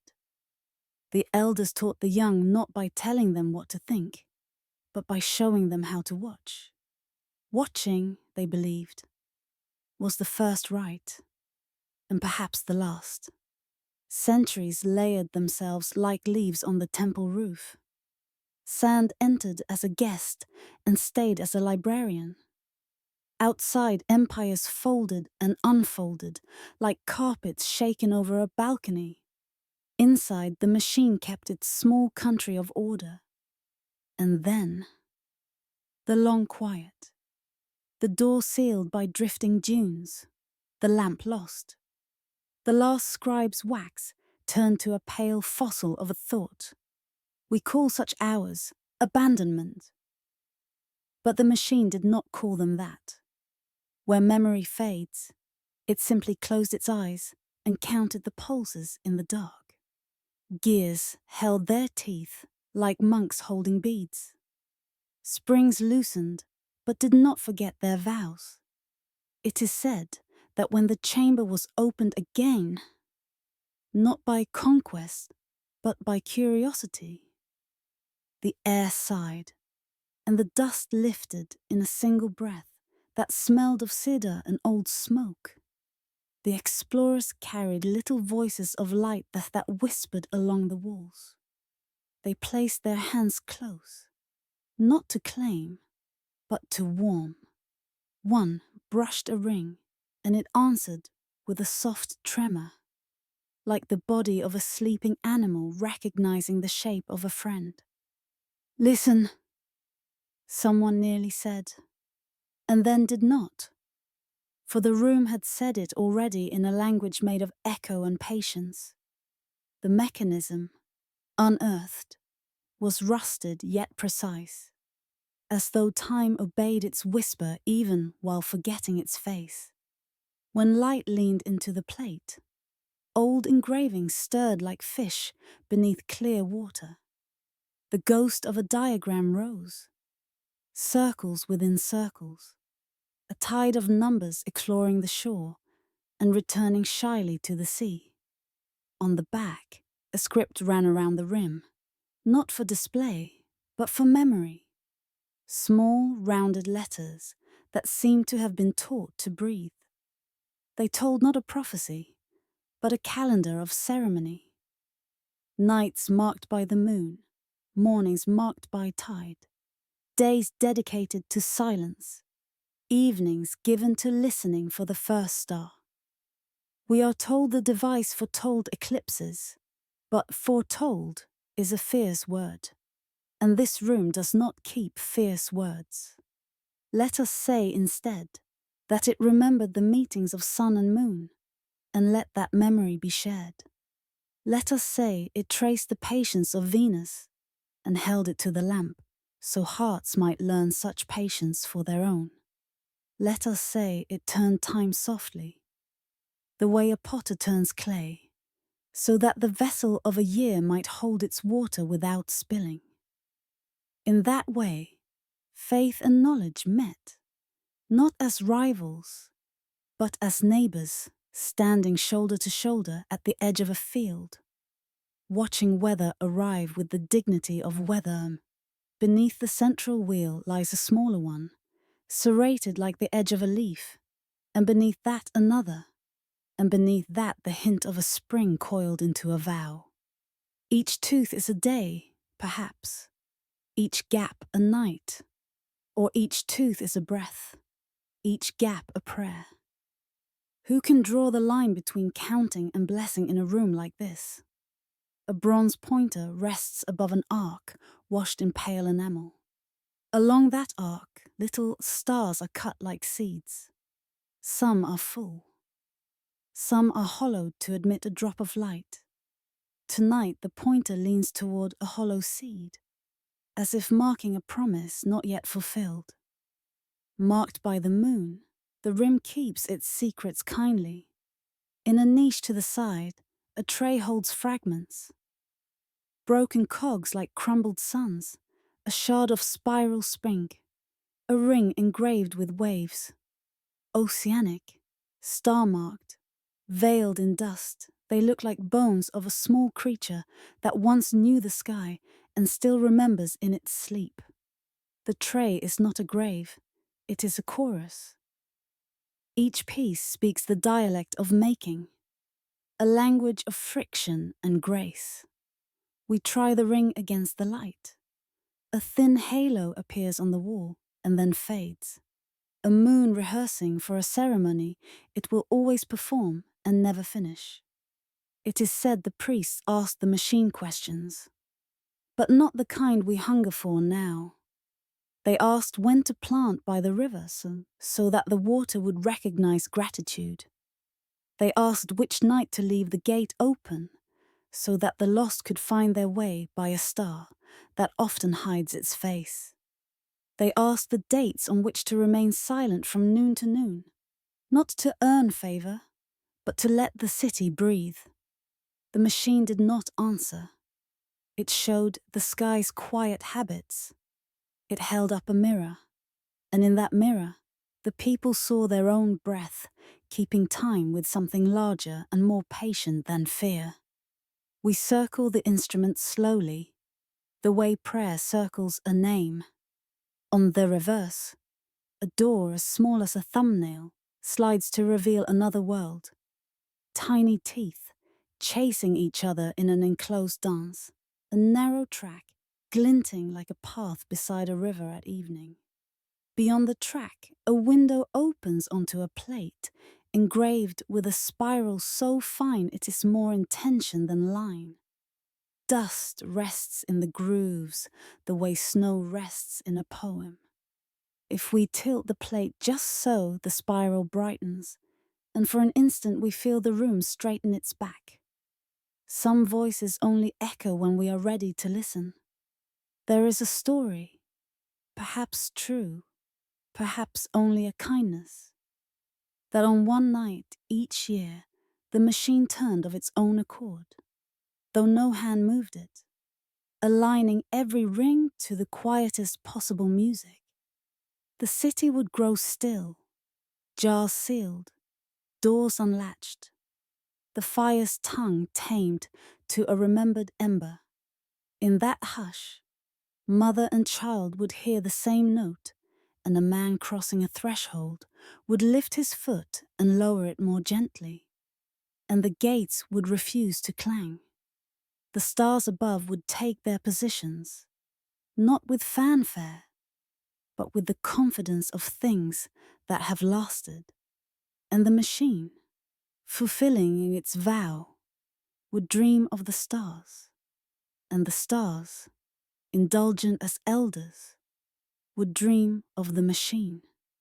We place a palm near the foremost wheel, not touching, only offering warmth. The air between hand and metal grows soft. The faintest tremor moves through the teeth. Or perhaps it moves through us, and the plateau of silence becomes a very slow sea. A single click arrives from somewhere deep within. A syllable, nothing more. And then all rests again, with that dignity only age can teach. Perhaps it was never meant to be found. Perhaps it was meant to be felt. A reminder that making can be a devotion, and that the old alliance between wonder and craft still waits for us. Whenever we enter a room with our voices lowered and our listening raised, we step back. Moonlight, marked through the high narrow window, spills a slender blade across the copper. The blade trembles, not from wind, but from time passing through stone. The wheels answer with a sheen. The pointer finds a star it has not named in many years and leans toward it as a flower leans. The faint tick of eternity echoes through the chamber. Not the confident chatter of clocks, but the shy speech of a patient vow kept well. It is not a sound of science, though science loves it. It is not a sound of religion, though prayer is its close companion. It is a note from the oldest instrument we own, attention. Outside, night keeps its ceremony. Inside, the machine keeps watch. Dust settles in slow spirals upon a face that does not complain. We bow, and the room accepts the bow as payment enough. We let our breath find the room's older rhythm. In that rhythm lies the kindness of limits, the steadiness of cycles, the blessing of a calendar that is also a lullaby. When we turn to go, the door does not close. It remembers to promise that forgetting is not the end. And as our steps fade along the corridor, the moonlight glints once more off copper wheels. And somewhere in the deep, where the oceanic heart of time beats without hurry, the machine dreams, and the stars remembering answer in silence. It is said that the north keeps its oldest vows under glass, in forgotten corners of the earth, where the wind unthreads speech, and the horizon is a patient circle. A sheet of ice lies like a sacred page, unturned for lifetimes. Beneath it rests a temple older than the northern wind, older than the first story told to the first fire. On the nights when the aurora lowers its veils, green and misty and marked by the moon, the glacier glows from within as if a lamp were breathing under the world. Pillars rise from the frost, not jagged, not cruel, but softened at their edges as if carved by a careful sleep. The sky rings in pale bells of light, and the snow answers with its own quiet grammar. Drift, pause, drift. The invitation arrives as a sound that is almost not a sound. Beneath the silence, a faint chiming wakes in the air. Not from metal, not from glass, but from the temperature of night itself learning to sing. Some believe the ice remembers the language of stars, that the aurora is its handwriting, that every thread of light is a sentence pulled through the loom of eternity. We do not run toward it, we let it come. The cold places a cool hand upon the forehead of the land, and the fever of hurry eases. The temple waits, listening, holding its vigil beneath the endless veil of frozen stars. We are told there were once travelers here, careful ones who camped at the margin of the shimmer, who placed their small fire in a hollow of snow and fed it with breath and patience. They heard the distant chimes the way one hears memory returning from far away. The crackle of their tinder was a little prayer. The steam from their pot held the shape of old shrines as it lifted and thinned. They did not speak loudly. Words grown large, long for walls to push against. Here, even the tongue learns humility. They waited until the aurora bent low enough to draw a pale gate upon the ice, until the frost lifted its thin latch and revealed a seam in the world. We enter with them not in body, but in ritual. A passage opens, a corridor of light held between two slabs of midnight. The floor is glass snow, polished by centuries of northern breath. Each step sounds like a feather tapping the rim of a bowl. It is said that when winter and eternity met, this was their chosen room. The pillars inside rise like a forest of sleep. Their surfaces carry images. Suns and spirals, oceans made of lines, feathers made of numbers, stars that know their own echo. The ice has not frozen the symbols, it has preserved their light. When the aurora flares, they wake in quiet sequence, a scripture written without ink. Under the first arch, a sun blooms and closes, as if remembering that dawn is only a kindness paid forward. Under the second, spirals widen and narrow, the geometry of breath made visible. One could believe, standing here, that time arrives and leaves by spiral, not by line. Whispers tell us that souls once came to rest in this chamber, not to be judged, not to be weighed, but to lay down the names that had grown heavy in their pockets. The cold held them without harm.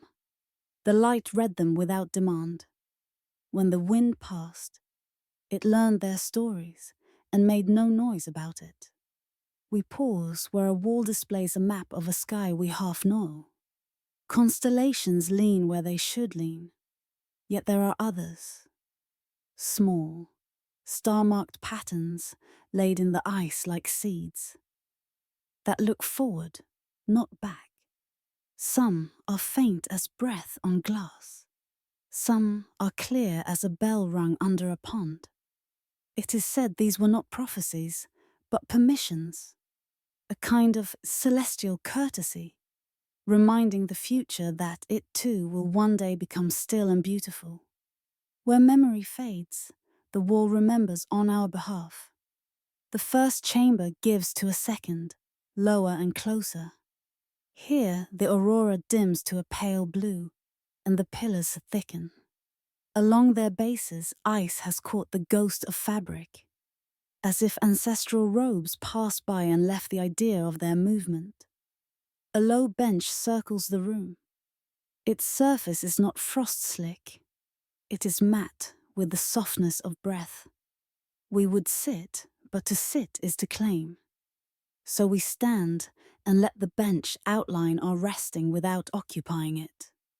On the far side, a shallow basin lies filled with snow that never melts, pure as a thought that never hardens into speech. A spiral is pressed into its surface. Not deep, not elaborate, just a single turn that leads inward and then stops, as if the hand that made it remembered to be gentle. Outside the chamber, the wind presses its face briefly to the opening and looks in as a child looks through a keyhole. Its voice is many. It slips along the columns and makes them hum, each to its own note, until the room is a chord held at the edge of audibility. Some voices only echo when we are ready to listen. We do not strain. We allow the harmony to find us. It arrives in the place beneath the lungs, that winter room where the body keeps its oldest stories. The cord warms the cold without diminishing it. The cold keeps the cord honest. In the third room, the floor becomes a mirror. Not smooth. It is written with tiny cross-hatches, as if the ice had taught itself letters during a long solitude. When the aurora passes overhead, green washes across the floor and climbs the columns like vines, and the carvings answer with their own pale fire. Suns appear where the lines intersect, not commandingly, but as shy admissions. Spirals open where we had not seen them. Spirals small enough to fit inside the pupil. Spirals large enough to encompass the quiet coastline of a life. The explorers, those careful ancestors in our story, once set a bowl upon this floor and watched how the light entered it. The bowl filled and emptied according to a rhythm no clock could keep. They called that rhythm the breath of the north, and made a vow to leave no mark but awe. There are histories that name a specific people for this place. Islanders who came when the oceanic paths froze solid. Wanderers who followed star routes across snow the way others follow roads across dust. Keepers who believed the world was a single temple with many doors. We name them without naming, for to pin them to a page feels like cracking the ice with a loud hammer. Instead, we listen to what their work implies. The pillars were not raised to impress. They were raised to align, stone to light, breath to season, silence to silence. A civilization that dared to attend more than to acquire. A winter that refused to be only absence. A north that practiced tenderness. The narrative drifts, as it must, as snow does, between the stillness of white and the flicker of firelight. In memory, the explorer's camp burns small and golden beneath the moving sky. The flames do not rage, they recite. The pot simmers with a sound like far surf under ice. A page of notes sits with a soft weight upon a knee. The edges curl as if listening. Lines are drawn and then not drawn. The hand consults the breath more than the eye. In the temple, meanwhile, a thin column of vapor lifts from the basin and writes a brief letter to the roof. A letter of nothing but kindness. I rise. I return. The aurora tucks another fold into its bright shawl. Deep beneath, where the bedrock meets the polar night, a chamber rarely seen keeps what can only be called a bell. It is not metal. It is a dome of clear ice shaped so perfectly that to whisper within it is to hear one's words return with the dignity of distance. Scouts once entered with lanterns hooded and knelt at the perimeter to listen as the far histories turned in place. Not events, their temperature. The warmth of a feast, the cool of a vow, the blessed chill of a long-awaited end to wandering. The bell keeps these without hierarchy. It is said to hum faintly at solstice, a note that needs no ear to be itself. We move toward the final room, which is less a room than a pause under the world. The aurora has thinned to a faint river of milk. The carvings are fewer. One pillar stands in the center. Its face bears a single emblem, a small star above a small spiral above a small wave. Star, breath, sea. Celestial, echo, oceanic. The old triad. The pillar is not impressive. It is truthful. It remembers that winter and eternity once touched hands here and agreed to share their work. When the wind nudges the opening again, the pillar makes a note at the margin of hearing, and the room nods, and the night nods, and the person we brought here inside our chest nods too. It is time to leave, though the temple does not ask it. Outside, the camp is a circle of ember and shadow. The aurora steps back one pace. The chimes in the distance become smaller and more precise, like stars placed farther apart. We do not say what we have seen. The seeing is too new to bear language without bruising. We tend the small fire and watch its light answer the far lights with a grateful humility. It is said that to bring words too quickly to a sacred place is to wake it rudely. We promise to wait. We promise to carry the quiet longer than is comfortable. When dawn begins, not golden here, but silver like a blade wrapped in cloth, the wind moves through our camp and lifts our careful footprints one by one. The snow accepts the erasure without triumph. Where we knelt, a smoothness remains, as if the ground has memorized the shape of human listening. We step away, and even that new mark is softened by a breath.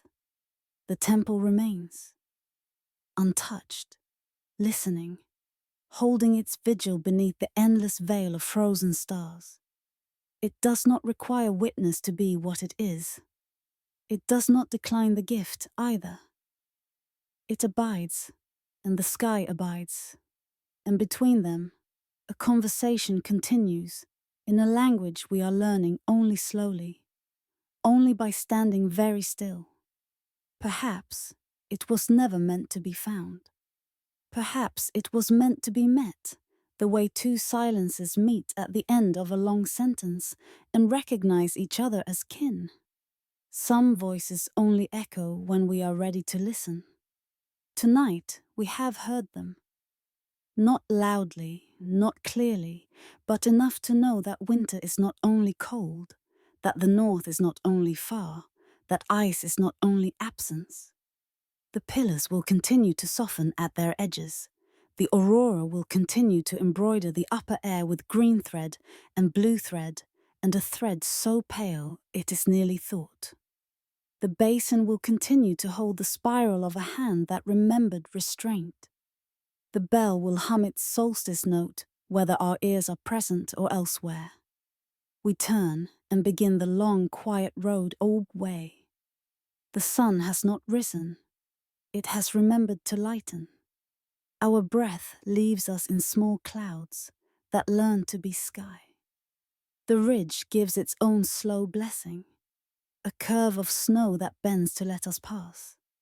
Down in the valley, a line of frozen river shines like a scripture the day forgot to read. We do not speak. The fire has gone to ash, and the ash to dust, and the dust to hush. The temple beneath the frozen sky has taught us one lesson that will take many winters to understand.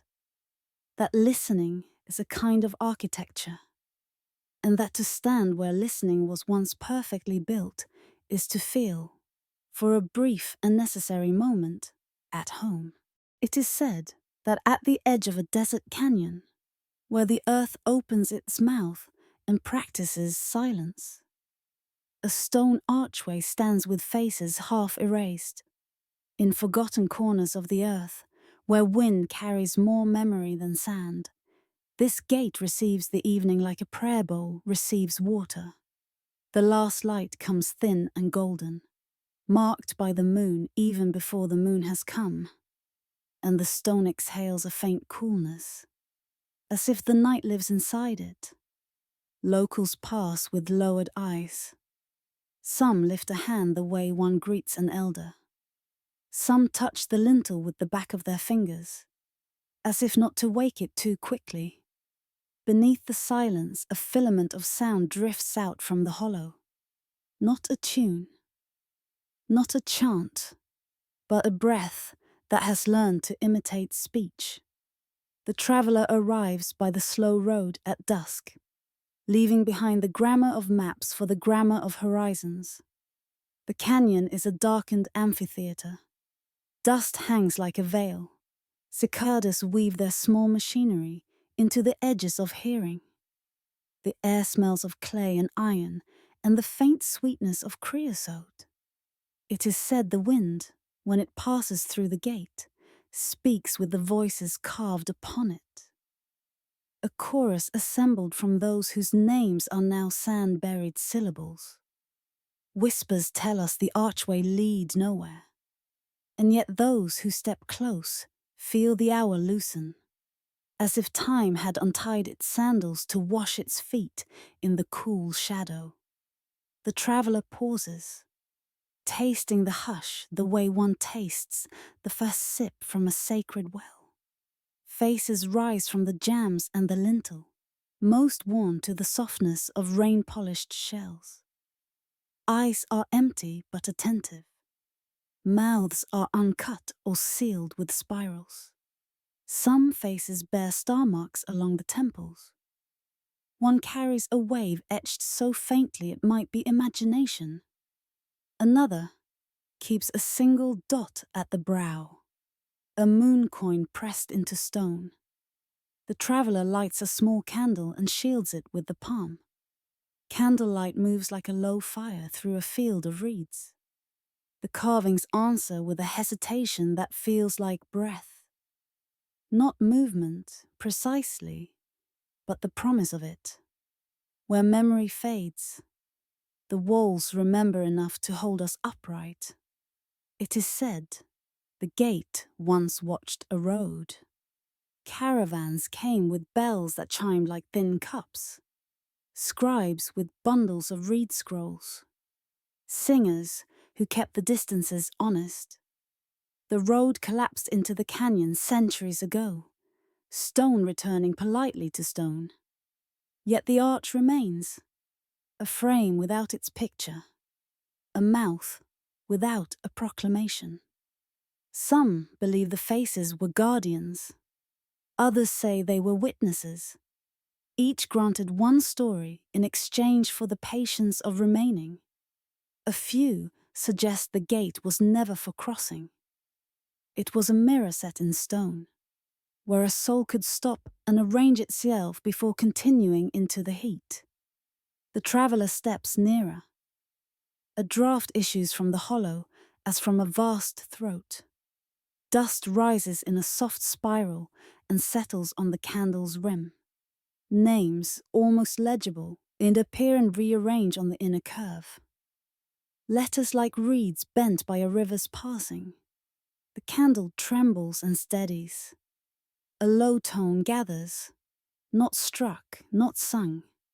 It arrives like the sound inside a shell. Oceanic, distant, intimate.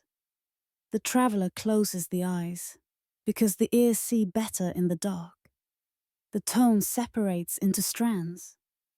A woman speaking softly to the dawn. A child laughing in a courtyard that no longer stands. A priest forgetting his prayer and beginning again. An old friend saying, "I remember," with both sorrow and relief. The arch keeps each thread lightly, the way a spider keeps dew. It is not a recording, it is a returning. Beneath the lintel, a panel bears a pattern of small spirals and small stars. The spirals are shallow enough to gather dust. The stars are cut as pinholes through which the early night has already begun to breathe. It is said that on certain evenings, marked by the moon, the gate lends a voice to what we cannot name. Not prophecy, not confession, perhaps a translation. Stone speaking human for a moment, human speaking stone for a moment, each correcting the other with kindness.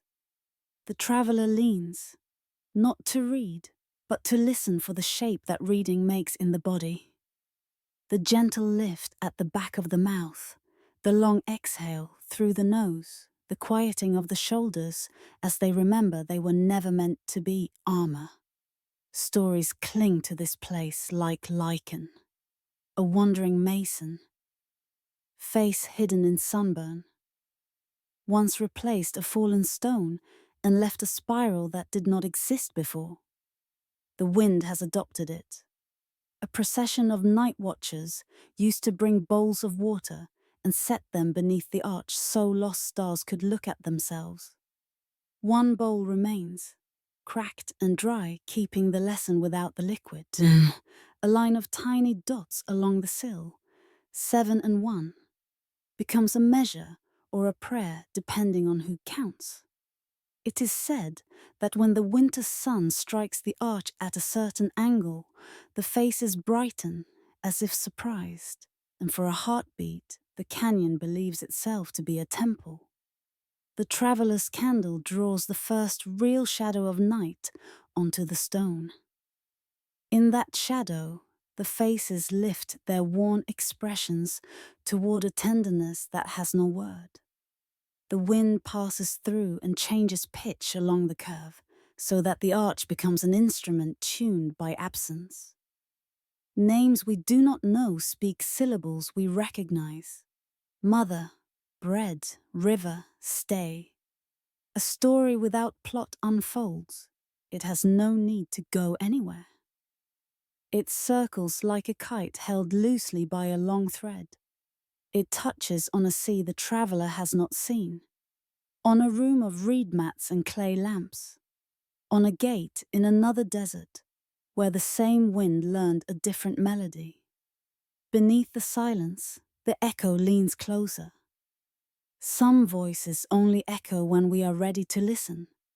It is tempting to claim the place, to declare its meaning, to say the arch was built in a year we can point to, by a people we can name, for a purpose that honors us now. But the stone discourages certainty. In the candle's small radius, a new face appears. Then the grain shifts, and it becomes a broken palm. Then dust softens the lines into simply stone again. The traveler loosens the grip on the candle and lets the flame lower. The carvings seem to move, but it is the eye that moves. The way clouds travel across a moon and we insist the moon is what changed. On the inner jamb, a narrow relief shows a procession. Figures bearing scrolls, a feather, a gate. The scrolls are unrolled without content. The feather lifts from a hand as if ready to weigh breath. The gate inside the gate is small enough to pass through only by listening. A fragment of script curves beneath, leave your name with the wind. Not as a loss, as a loan.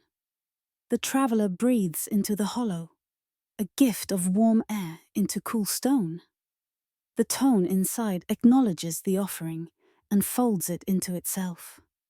For a moment, the canyon smells of rain that has not yet fallen. Night finally arrives.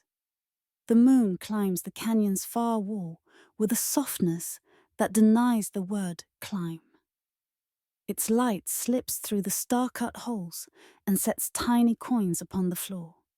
The faces gather this brightness and offer it back in small reflections. Each a different metal: faded copper, oxidized bronze, a blush of dusk sky blue. The traveler extinguishes the candle. In darkness, the gate's breath does not cease. It deepens. The wind moves again, this time with a fragment of melody, a narrow arch of notes that never complete the bridge. The traveler hears, not an answer, not even a question, but recognition, the way the body recognizes a scent it cannot place. Some believe the arch keeps a ledger, that it learns the timbre of each who lingers and stores it to weave into future winds. Others insist it is only shape and chance, air making speech around a curve. The traveler does not argue with either. The arch is both instrument and ear, both maker and listener. The names rearrange themselves along the inner ring. What was first becomes last. What was hidden shows itself and then hides better. The traveler presses an ear to the stone. Through it, the canyon's deep sleeps in a hum older than thirst. The hum seems to say, "You belong to a long sentence. Do not rush the punctuation."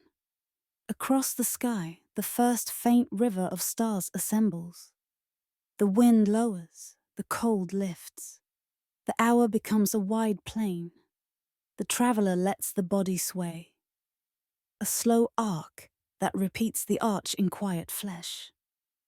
And in that motion, the gate's song acquires a new echo. Heart and stone keeping time. Not in unison, but in courtesy.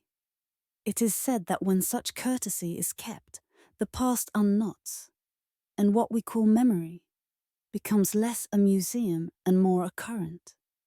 We do not own currents. We step into them and make room. Now the flame is gone, the world seems more legible. The arch frames a swath of darkness where the canyon falls away. Within that frame, a pale thread lifts. The dust of moonlight moving at its own small speed. The faces, half erased, attend. They do not ask to be restored. They ask to be recognized as they are. Weathered guardians of a threshold that leads into listening. The traveler feels a hand on the back. Not pressure, but permission. And steps forward until the brow touches cool rock. The wind sighs. A few syllables, not words, brush the ear. A sound the traveler has heard at a bedside, in a doorway, at the end of a long road. Perhaps the forgotten voices are our own, wandering forward from earlier days to ask for safe return. The candle dead, the stars lit, the canyon now a bowl of quiet. The traveler remains. No questions, no vows, only the breath, slower, heavier, becoming a key that fits the lock of the hour. In that fitting, the carved feather seems to lift, the small wave to move without moving, the solitary dot at the brow to open into a second, a third. A constellation too modest to have a name lost to silence returns without letters. Recognition completes what meaning began. The traveler steps back. Footprints receive the first grains of falling dust and begin to blur, as if the desert prefers its pages unlined. Perhaps it was never meant to be found. Perhaps it was meant to be met, the way two echoes meet and agree to be one. The traveler turns away, and the arch remains untouched, listening, holding its vigil at the canyon's lip. The wind resumes its ordinary errands, smoothing ledges, combing shrubs, teaching the moon its own reflection in moving sand. The faces settle into their soft watchfulness. The names slip back into the stone like fish, into dark water. Beneath the silence, the song continues. A song without melody, calling from beyond the threshold. Those who come will hear what they are ready to recognize. Those who pass will carry a tone they cannot hum until night lays a hand on their shoulder, and the desert opens its mouth again. And so the chapter closes, not with closure, but with a breath allowed to finish. The traveler's outline becomes smaller against the starlit plain. The arch keeps its vow. The canyon keeps its depth. We keep the echo, bone deep and gentle, as we drift towards sleep. Some voices only echo when we are ready to listen. Tonight, we are ready. It is said the sea keeps two faces. One is the glittering mask it wears for sailors and shorelines, bright with wind and gulls, and the thin handwriting of waves. The other lies beneath, veiled and ancient, where light loosens its grip and names forget themselves. In forgotten corners of the earth, where cliffs end like sentences and the horizon folds into itself, twilight finds the water dark as ink. The sky lowers its blue, and the ocean lifts its mirror. And for a breath, just one, two infinities touch and agree to be quiet. Whispers tell us that beneath this smooth and scented skin, the sea guards a secret it never meant to share. Divers speak of the stairways leading into blackness, of statues resting upright as if still deciding whether to breathe. They speak softly, even on land, as though the salt has taught their words to carry weight. Some say the city below was swallowed in one slow inhalation, a whole faith taken into the mouth of water. Others say it was a bargain. The people gave their stones to the ocean, and the ocean gave them silence that would never break. It is said the living once left offerings on those steps, and now the fish carry petals through the halls. The evening retreats and our descent begins. We do not rush. The surface closes above us with an old kindness. Beneath the silence, a new language opens. The slow drum of our own breath, the long vowels of the current, the small syllables of sand released and settled again. Light accompanies us at first, like a friend walking to the edge of a village. Then it bows and remains behind. Colors recede into a monastery of blues. Dusk sky blue, then deeper, then a green as patient as moss, then a soft black that is not a threat but a welcome. Where memory fades, the body learns to listen with its bones. The stairway appears as a rumor, then a line, then a terrace the size of a thought. Stone risers descend along the slope as if the sea itself had learned to read and needed somewhere to turn the page. Algae shave the edges into gentleness. Small shells arrange themselves in spirals on the treads, a quiet celebration of pattern. At the landing, a gate waits without doors. Two pillars shouldering their lintel, a frame cut for a view that is now only water. The arch bears star marks pressed into the stone. 7 dots and 1, repeated like the pulse of a faith too old to argue. A fish, team bright, threads the stars and vanishes. It is said the city was not ruined but rearranged. Streets run as they did, only slower. Courtyards remain, but their fountains have become the tide. The sea knows how to keep architecture standing. It removes weight and grants motion, so that columns sway almost imperceptibly, like trees learning prayer. We pass a statue standing at a doorway, its eyes softened by coral as fine as breath. Seaweed combs its hair with a patience no hand can maintain. It wears a garment of silt, and where a mouth once spoke. Anemones now open and close in time with the thinking of the current. Not life replacing life. Life remembering where life invited it to dwell. Further in, a square opens, wide as a silence at the end of a long story. Mosaic floors lie intact beneath a lace of sand. Their tesserae keep the colors the sea prefers. Faded copper, oxidized bronze, a green that holds candlelight as a memory. We brush a corner with nothing but the thought of touch, and a burst of motes rise like dust in a sunbeam. Only here, the sunbeam is a thought that descends from somewhere we cannot see. The mosaic reveals a sky we half know. Constellations bent into spirals. A river that ends not in ocean, but in star. Whispers tell us that a child's hand set the small pieces along the edges, and that the child's laugh is still in the tiles, stored and stored as a bell stores the hum of the last note. A corridor guides us between pillared shadows. The capitals hold leaves from a species made of geometry. The shafts carry hairline cracks that look like writing learning how to speak. Niche after niche keeps a bowl. Each bowl keeps a shallow drift of pearl grey sand.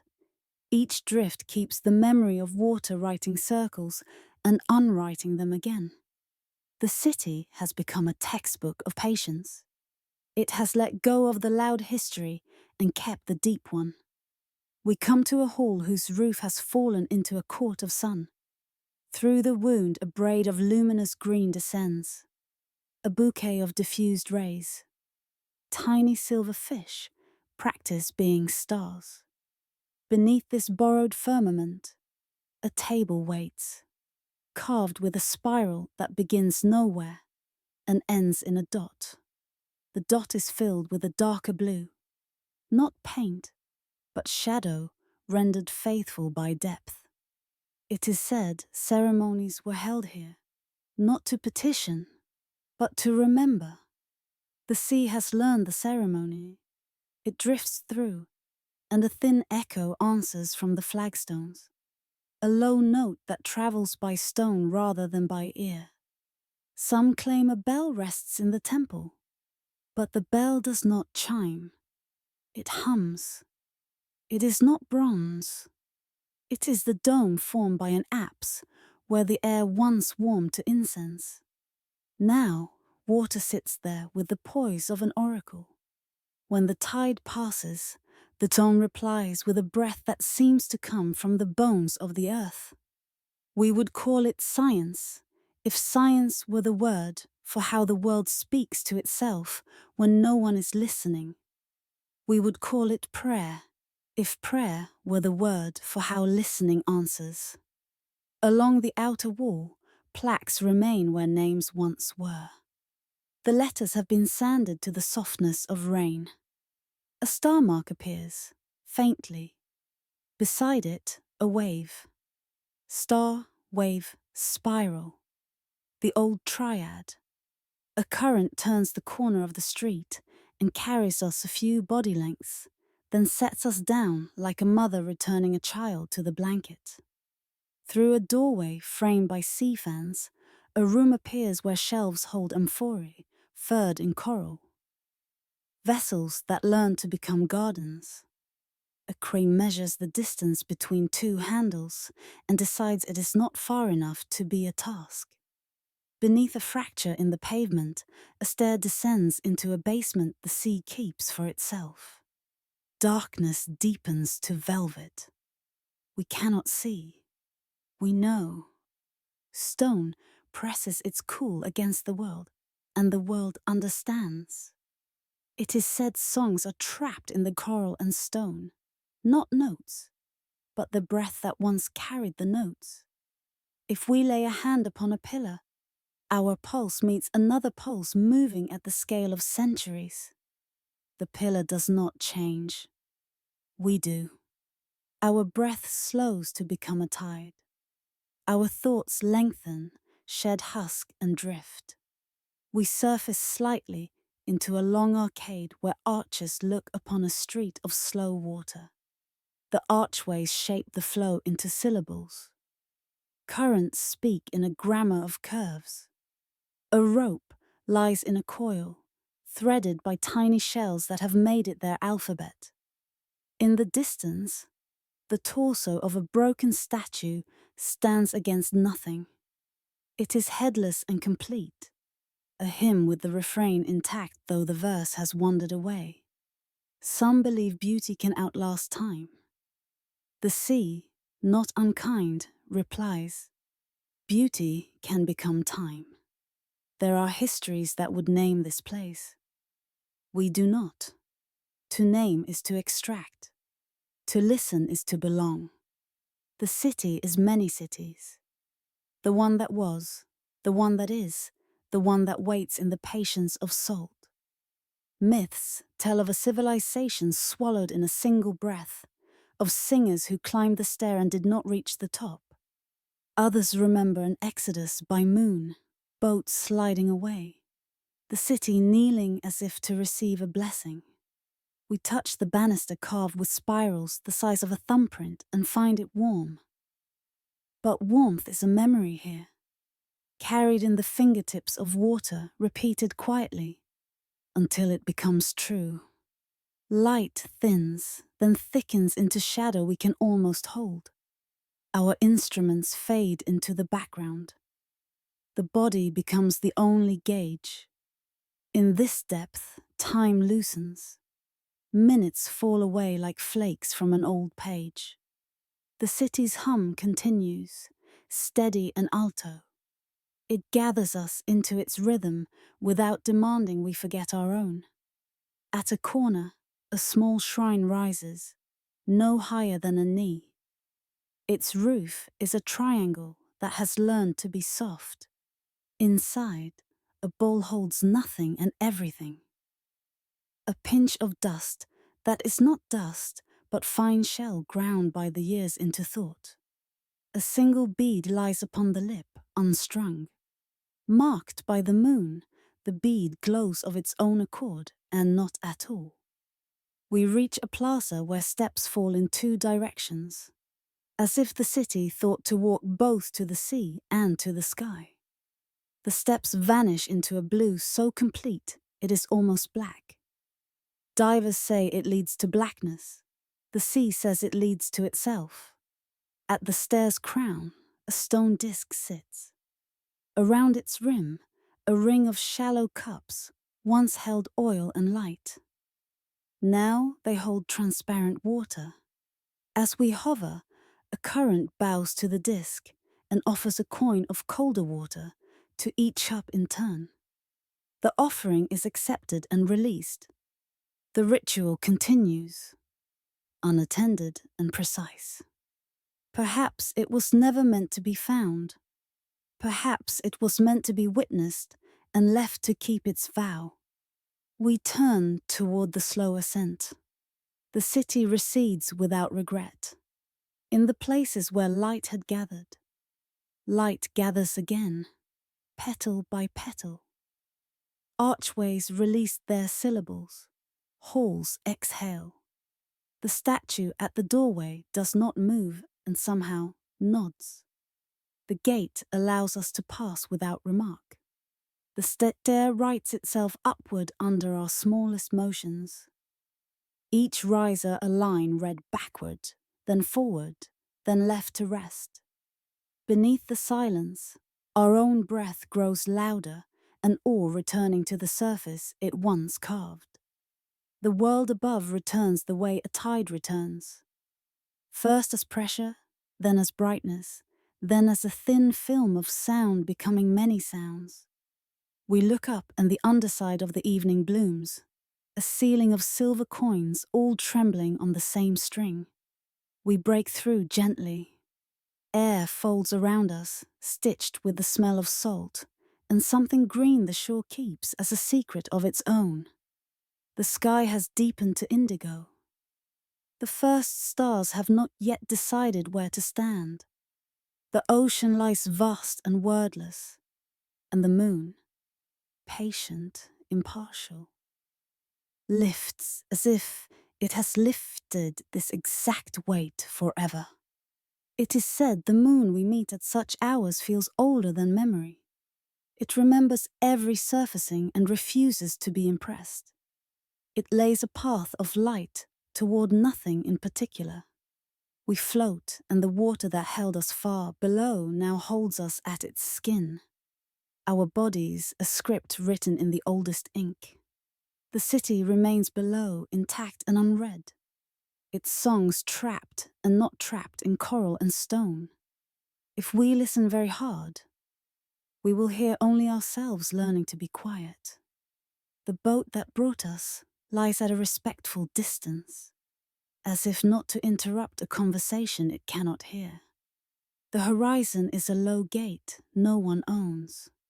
We breathe, and the sea breathes, and the interval between the two shrinks by one heartbeat, and then lengthens, as if the world were practicing its own prayer. We say nothing. Words are too light. Beneath the silence, the secret remains unbroken. The ocean keeps its other face. We turn toward shore, toward sleep.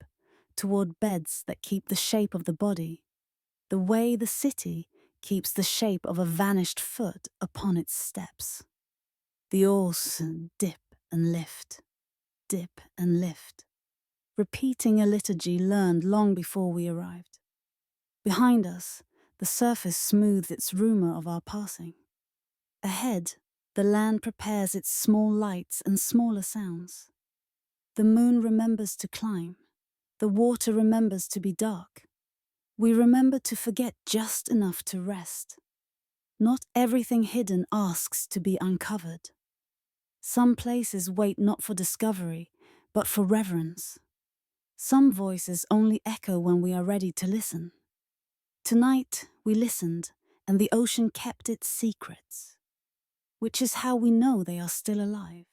It is said that in the heart of a forgotten valley, where mountains fold upon themselves like hands at prayer, a city lies arranged to greet a sky that no longer exists.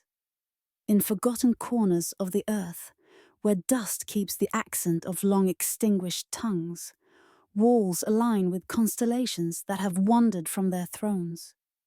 Avenues hold their breath for stars that do not arrive.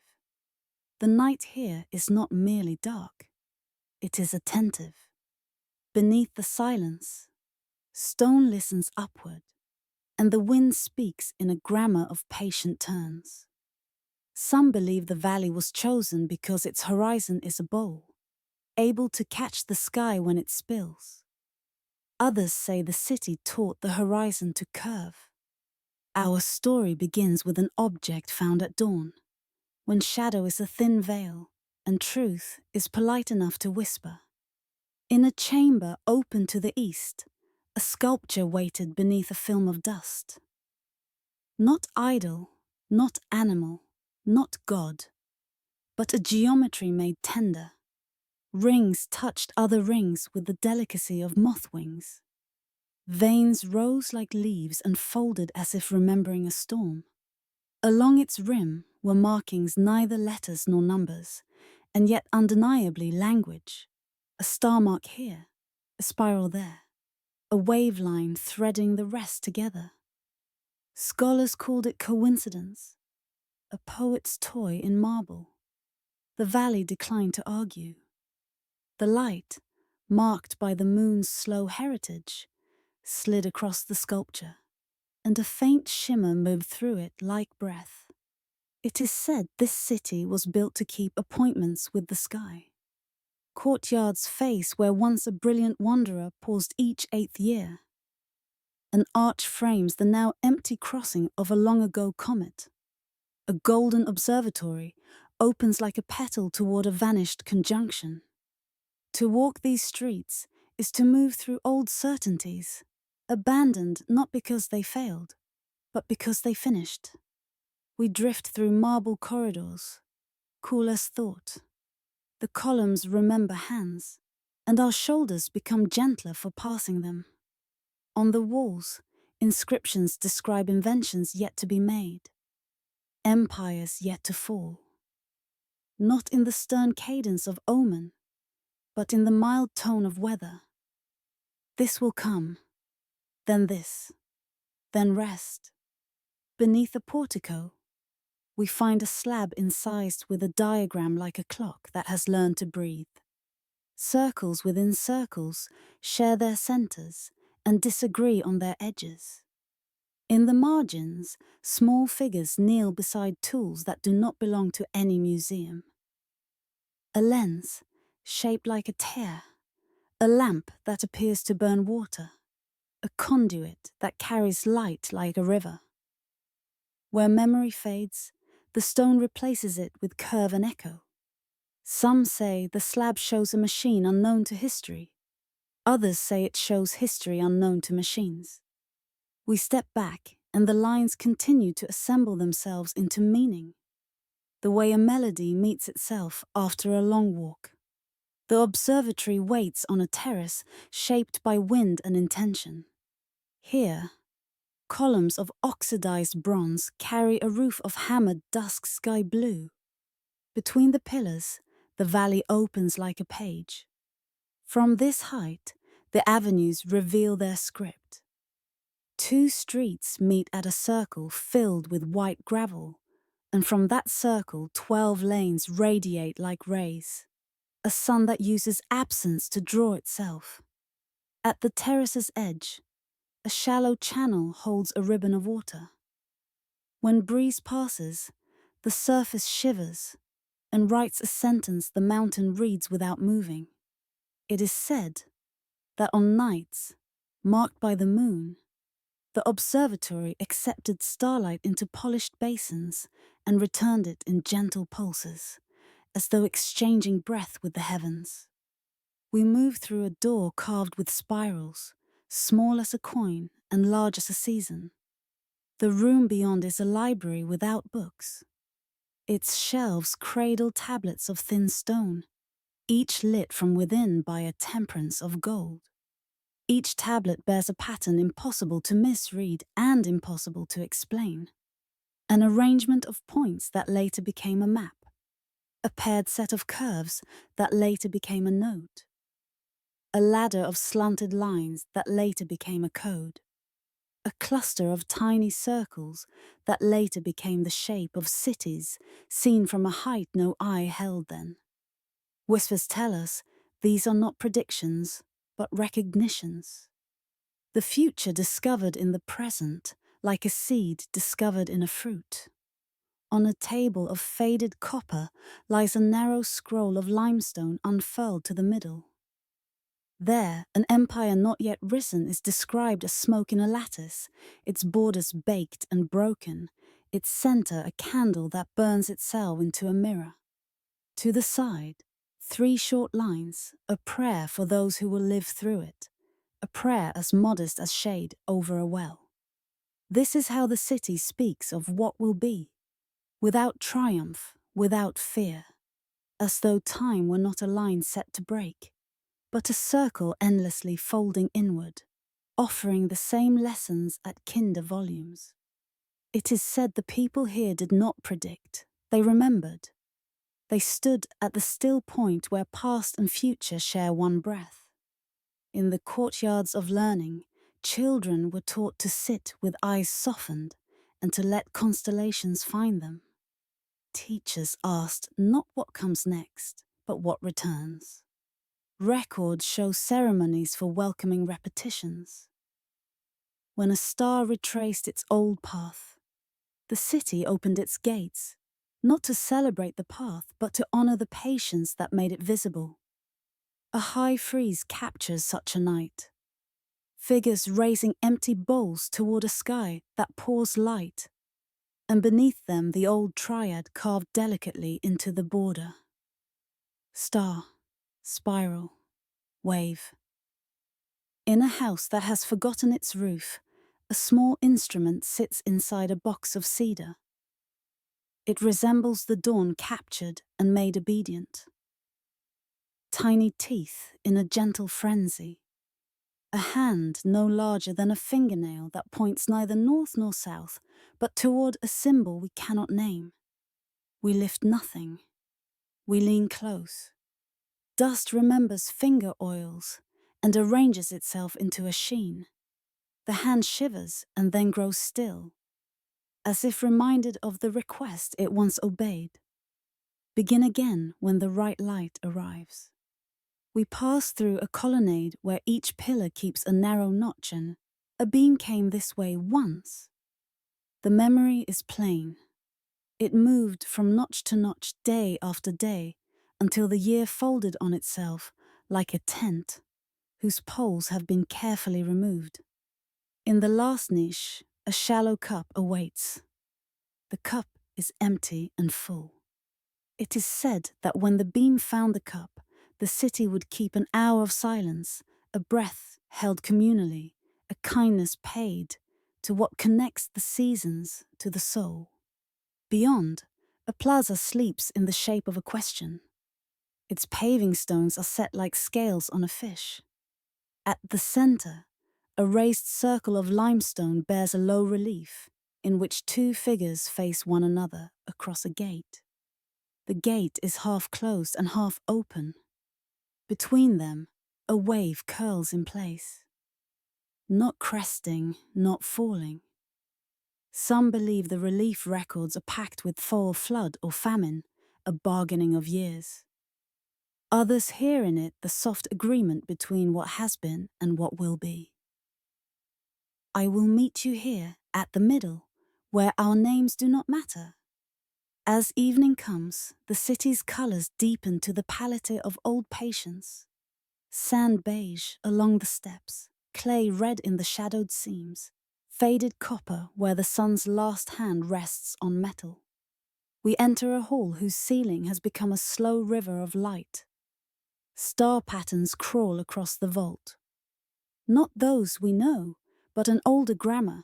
The sky as it was when the city was young may be older still. A sky arranged for ears rather than eyes. Along the walls, reliefs show machines unknown to history. Not to dominate, but to harmonize. A loom that weaves echo into stone. A vessel that carries breath to the sick, as though returning a lost bird to its branch. A tower that lowers its head to listen to earthquakes and replies in a lowered tone to calm the ground. We are tempted to ask how, and the city declines to answer. It offers instead a room of thresholds that lead only to other thresholds. Here the floors rise by the height of a slow breath. There, the walls lean inward to teach caution to hurry. On a sill, someone carved a single word. Or perhaps it is not a word but a suggestion. A spiral ending in a dot. The dot is filled with dust, and the dust glitters as if each grain were a tiny lens focused on a future that was once our present and soon will be again. Night gathers like a patient choir. The observatory lifts its dark petals. In the central court, a circular pool holds the sky steady and lets the stars find their balance. We stand at the edge and watch constellations that do not belong to us arrange themselves above water basin that remembers every face it has held. The city does not ask us to believe. It asks us to breathe. Beneath the silence, a tone awakens. Not the tick of time, but the hum of continuity. Perhaps they understood time differently. Not as a line, but as a circle, endlessly folding inward. A spiral that comes home to itself with each turn and finds the center more spacious than before. There is a story, carried by travelers like a coin kept warm in the hand, that on certain nights the carvings pulse faintly with life. We do not look for it. Looking breaks rhythm. Still, on the observatory wall, a thin line brightens and dims, then brightens again, as if the stone were practicing a star's patience. In a passage near the marble corridors, an inscription once dismissed as decorative begins to speak in the language of shadow. Little pauses between little strokes. Breath marks in a score composed by a city unwilling to hurry its end. We turn toward the valley's mouth, and the mountains draw close to listen.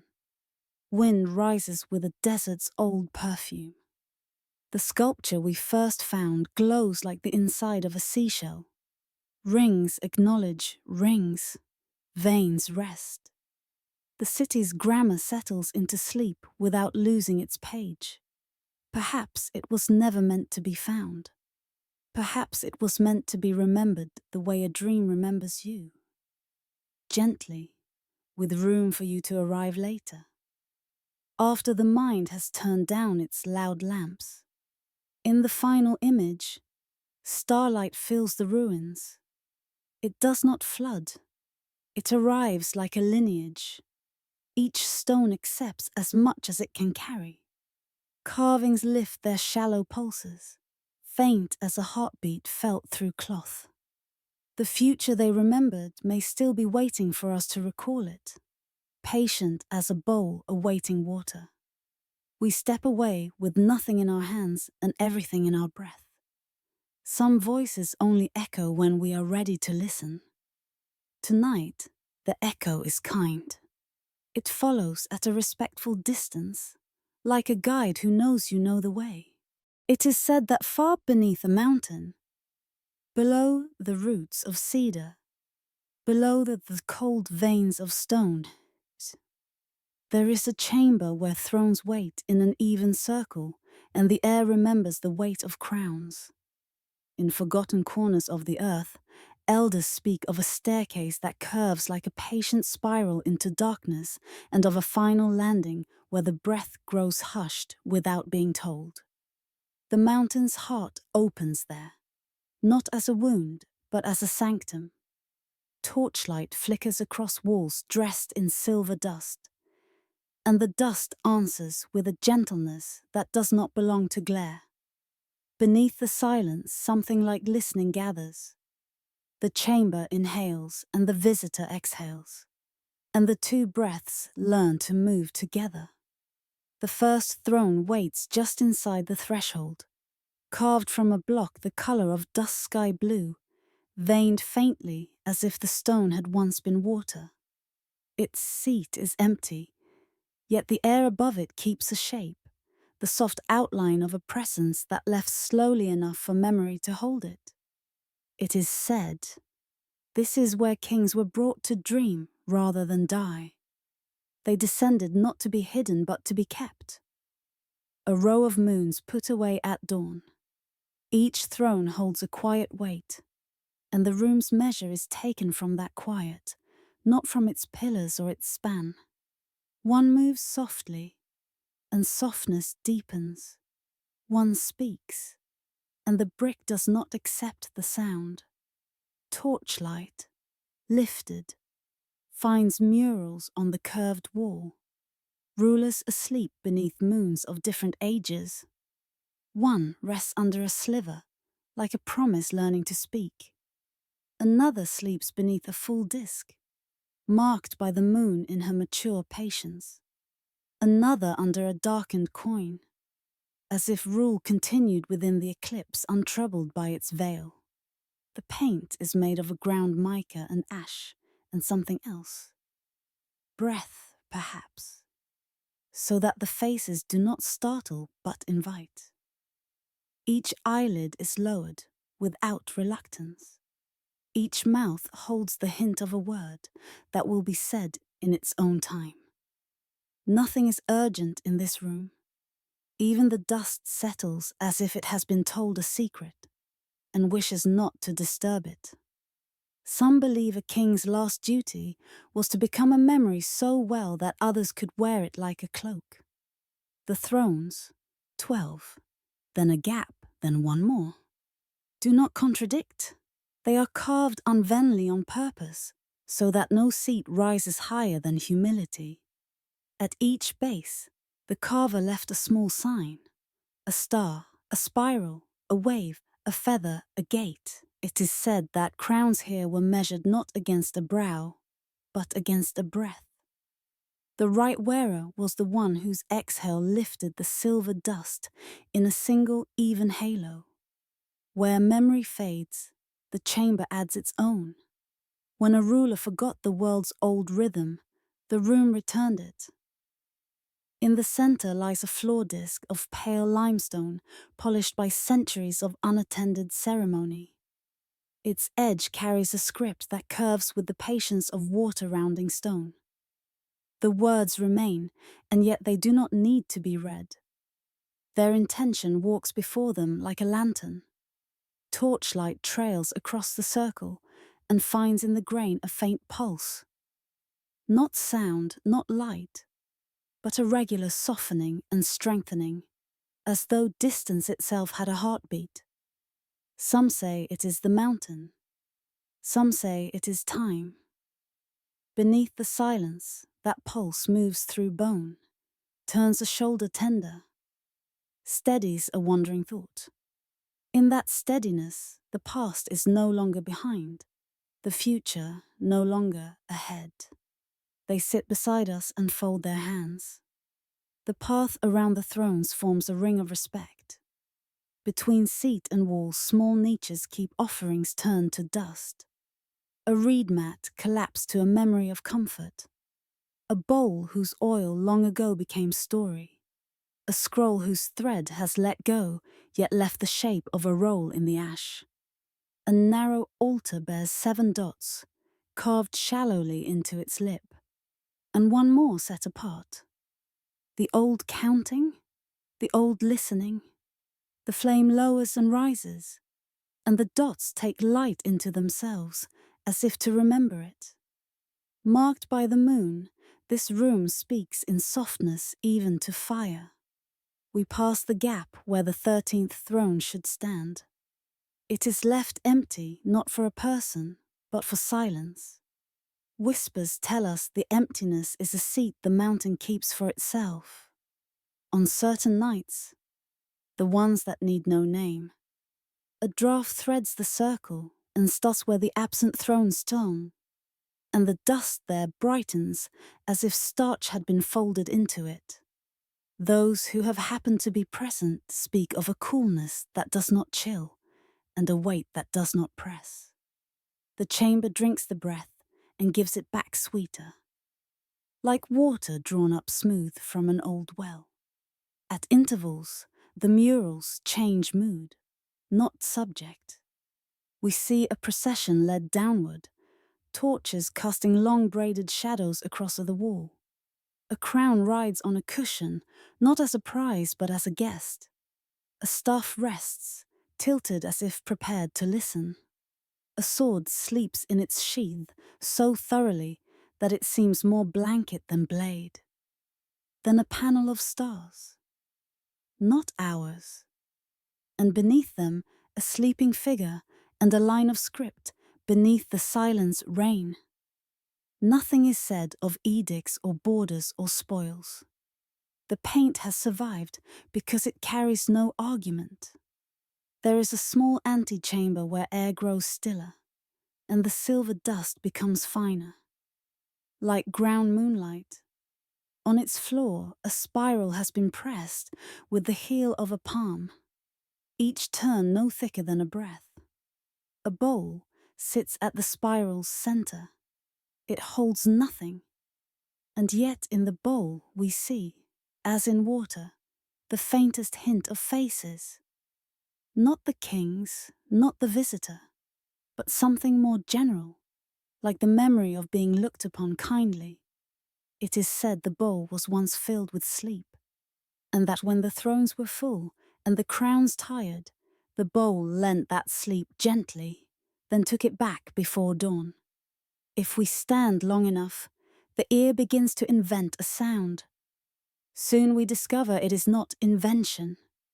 From the far side of the stone, a low periodic hush arrives, the weight of rock adjusting itself, or the far echo of water working its long task, or the pulse of time itself brushing the room with equal hands. The mind quiets to make space. What remains, remains with honor. The thrones do not guard, they accompany. The walls do not confine, they remember.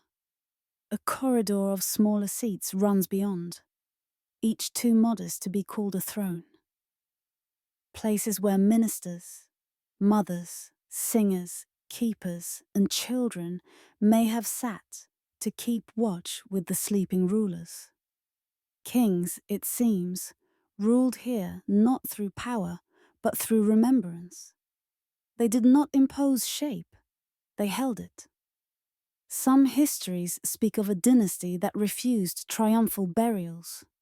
Instead, they kept vigil in the world's underbreath. Their crowns were removed not as renunciation, but as covenant. Metal set aside so memory could do the ruling. Above, the city moved to the slow choreography learned from this chamber. Markets opened when the mountain's pulse grew louder. Treaties signed when the dust halo rose evenly from a breath. Celebrations kept at nights when the moon's mark lay longest on the floor disk. It was a kingdom of calendar and kindness, with mistakes permitted the way wind is permitted in high windows. On the far wall, a narrow door admits a sliver of the mountain's outer air. It smells of cave fern and old rain. Through it, on certain nights, moonlight enters as a blade and lays itself across the circle of thrones. When copper once sat upon temples here, the light found the metal and gilded it into patience. Now it finds only stone and silver dust, and the silver dust glows as if remembering what it meant to serve. The blade moves, a throne brightens and dims, another brightens. The moon conducts a slow roll call of absence, and absence replies with presence made thin and luminous. We come at last to the throne that faces the door that faces the mountain's heart. It is carved deeper than the others, as if expecting weight that never came. At its foot lies a diadem, narrow, undecorated. Its circle shy of closing, its ends almost meeting like two hands hovering over a blessing. The metal is cold when light finds it, and yet it glows faintly, as if winter had learned to imitate summer without heat.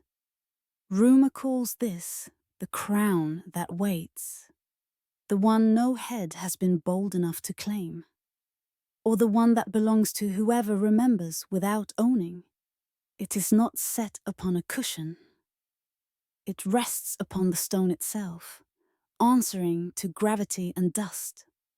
We do not touch it, we do not need to.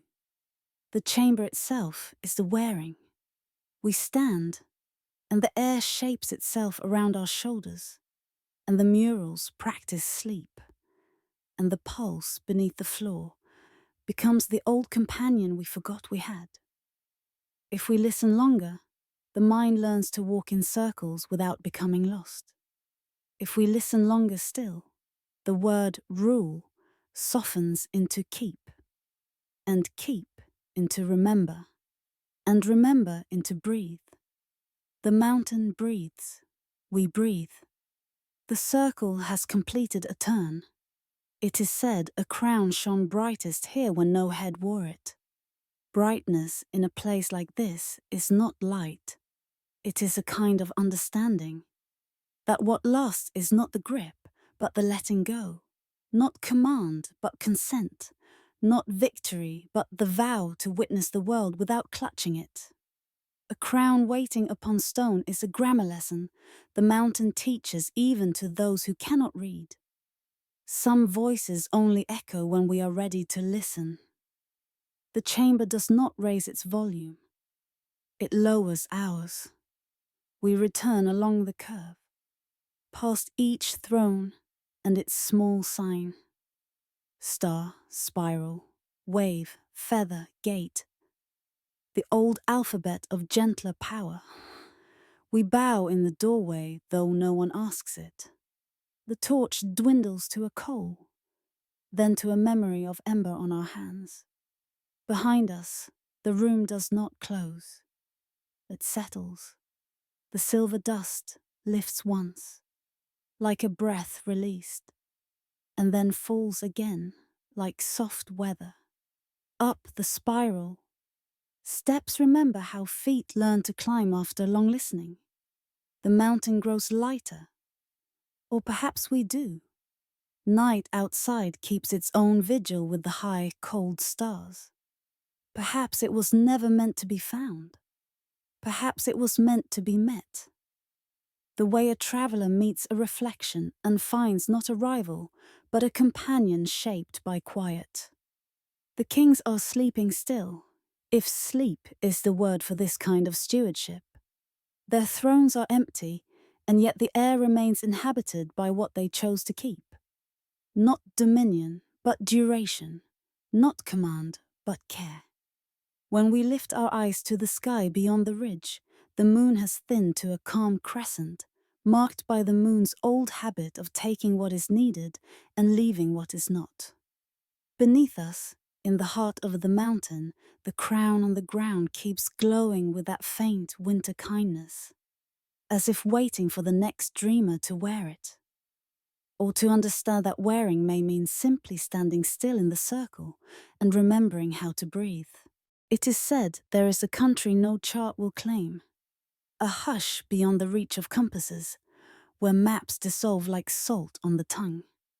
In forgotten corners of the earth, a mist gathers at the edge of evening and makes a coastline of the air itself. We come to it without ceremony, following a path that narrows until it is only a thought. The horizon, usually a calm decree, loosens its grip and drifts. Beneath the silence, ruins hover like islands unmoored from dawn, their stones softened by distance, their arches suspended, as if a memory had chosen to remain halfway spoken. We are told that clocks refused this place. Their hands grow drowsy, their faces dim, their ticks arrive with the courtesy of guests who decide not to disturb a sleeping house. The first shape emerges, an ancient gate opening onto nothing more than light. Its pillars bear no inscription we can keep, only fine etchings like frost. Spirals, nested within spirals, star-marked seeds, a feather cut so thin it might lift if a breath were brave enough. The gate raises no demand. It confers permission. The air smells faintly of dust and oceanic distance, as when a shell remembers a shore.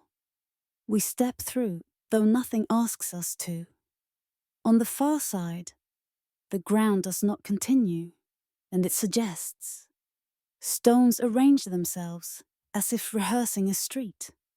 A column leans, but the lean is gentle, a bow to a moon that has not yet appeared. Whispers tell us time is a living thing that walks in circles until the path smooths beneath its feet. Here, time has grown weary of its own remembering. It rests, and the world rests with it. We speak softly, not to avoid breaking a rule, but because even the tongue prefers to move slowly. Our breath arrives as a small cloud and remains as a thin veil, and then the veil remembers to become air. The ruins close and open like eyelids, revealing fragments of civilizations that never existed and yet somehow did. A bridge spans two fragments of sky, and the low, patient arch of it feels familiar, as if we once crossed it in someone else's childhood. A broken stair climbs into vapor and ends at a threshold that belongs to a room we can feel but not see. We find a plaza the size of a held breath. Its paving stones are mottled with moon-shaped stains made by no moon we know. In the center stands a pedestal bearing a bowl of translucent stone, empty and not empty. A cup for light to rest in when light needs to be still. Around it, benches curve like the parentheses of a kind sentence. The benches do not ask us to sit. They mark the space where gathering was once possible and may someday be again. Where memory fades, arrangement remains. The plaza is clear without being clean. Its edges blur into mist, the way memory blurs into dream when the candle lowers, and walls remember that shadows are also stories. Further along, an avenue of statues speaks in the grammar of not quite there. Faces hover with the mercy of distance. Hands forget to finish their tasks. Robes ripple as if carved from drifting breath.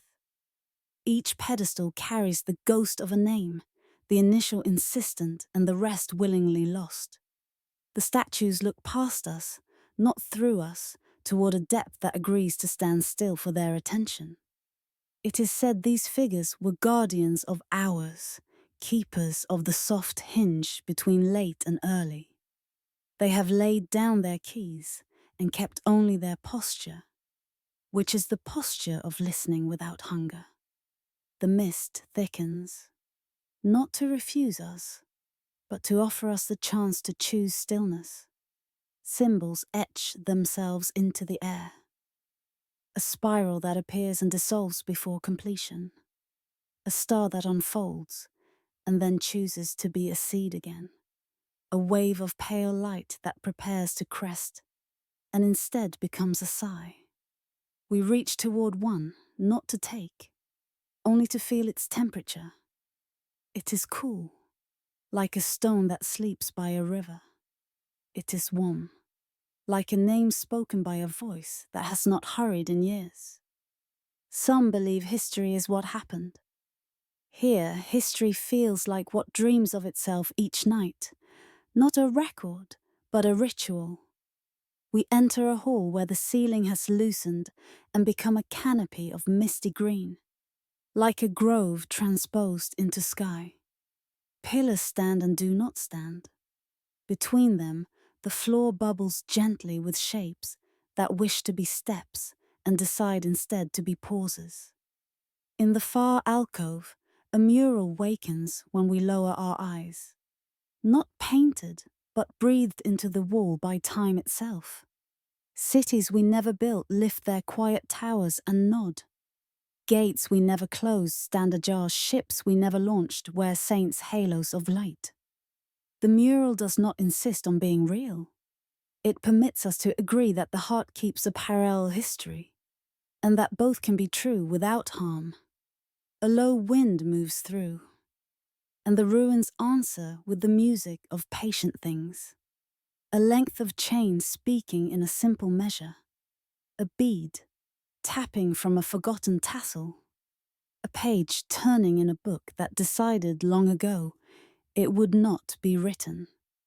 We move as one moves through a room where someone is sleeping. Weight on the outer edges of the feet, breathing agreed upon in advance. Beneath the silence, a rhythm gathers so slowly that we fail to notice it until the noticing is already gentle. The pulse of time itself, traveling like weather across the slate of our ribs. The horizon flickers as if it were a candle seen from behind a wall. The wall breathes, we breathe. We come to a cloister of archway that's a frame not courtyards, but the scenes that may once have asked to be remembered. Through one, a desert gate blurs in soft gold. Through another, a mountain monastery swaddled in cloud. Through a third, a sunken city risen briefly to show us its coins of light. We do not choose which one is ours. They pass by us like elders in procession, each carrying something too heavy to be explained. The walk requires no verdict, only reverence. Some voices only echo when we are ready to listen. Tonight, even the echoes prefer to nod. At the cloister's heart, a scroll lies open on a lectern of oxidized bronze. The script flows like water asked to form letters. We cannot read the words. We understand them anyway. They speak of arrivals that are also returns, of departures that are also openings, of crowns that prefer to rest on stone. A small feather rests between two lines, a bookmark from a bird we have seen only in the dream, where the sky admits it is tired and lets itself be lifted. Beyond the cloister, a circular room holds a device that refuses to decide whether it is a sculpture or a calendar. Rings lean upon rings, a pointer rests in the habit of gentleness. A tiny door for light stands ajar. When we move, the device considers moving and declines. When we breathe, the rings quiver, as if adjusting themselves to the scale of our lungs. It is marked by the moon in a language that remembers the faces without naming them. Perhaps it once tallied solstices. Perhaps it counted the mornings when someone remembered to forgive. The difference does not matter here. Forgiveness is a season in this country. We notice, at last, that footsteps leave marks only if we are in a hurry. When we slow, The ground releases us and keeps nothing. The air smells of rain that may have happened centuries ago and decided to linger as a courtesy. The mist loosens. An enormous stair appears, not up or down, but simply away. We follow a few steps until the stair becomes a road, then a breath, then nothing to stand on but attention. The body, for once, is content to be a lantern for the mind. The mind, for once, is content to be a listener for the heart. We pause where the world pauses. A wide ledge shaped like agreement. Below it, a plain of cloud lies patient. Above it, stars hover with the restraint of elders who know they are being watched by a child ready to sleep. These are not our constellations. They arrange themselves into kindness rather than narrative. A river of dust crosses them, and the river is not dusty at all. It is the oldest road, repaved nightly by the hooves of questions that have learned to walk without answers. We lay down our stubbornness beside us and feel it cool, like a stone after sunset. It is said that when time forgot its own name, the world did not break. It bowed its head and rested its weight on both feet and let the shoulders drop. It allowed hours to return to their first shape. Not slices, but circles. Not commands, but invitations. In such a pause, history sheds its armor. The weeping stops and continues as needed. The ledger closes itself without shame. The future, no longer a door to be forced, turns into a window open to the patient night. A bell does not ring. Instead, space decides to be music without sound. We feel it, a soft gathering along the bones of the hands, a warmth in the hollow behind the heart, the subtle lengthening of breath as it remembers its first task. The ruins agree one by one. A gate brightens along its edge. A statue lowers its stone shoulders, the width of a kindness. A set of steps admits that it was always a cascade in disguise. The bowl at the plaza's center receives a blade of moonlight, though the moon has not yet risen.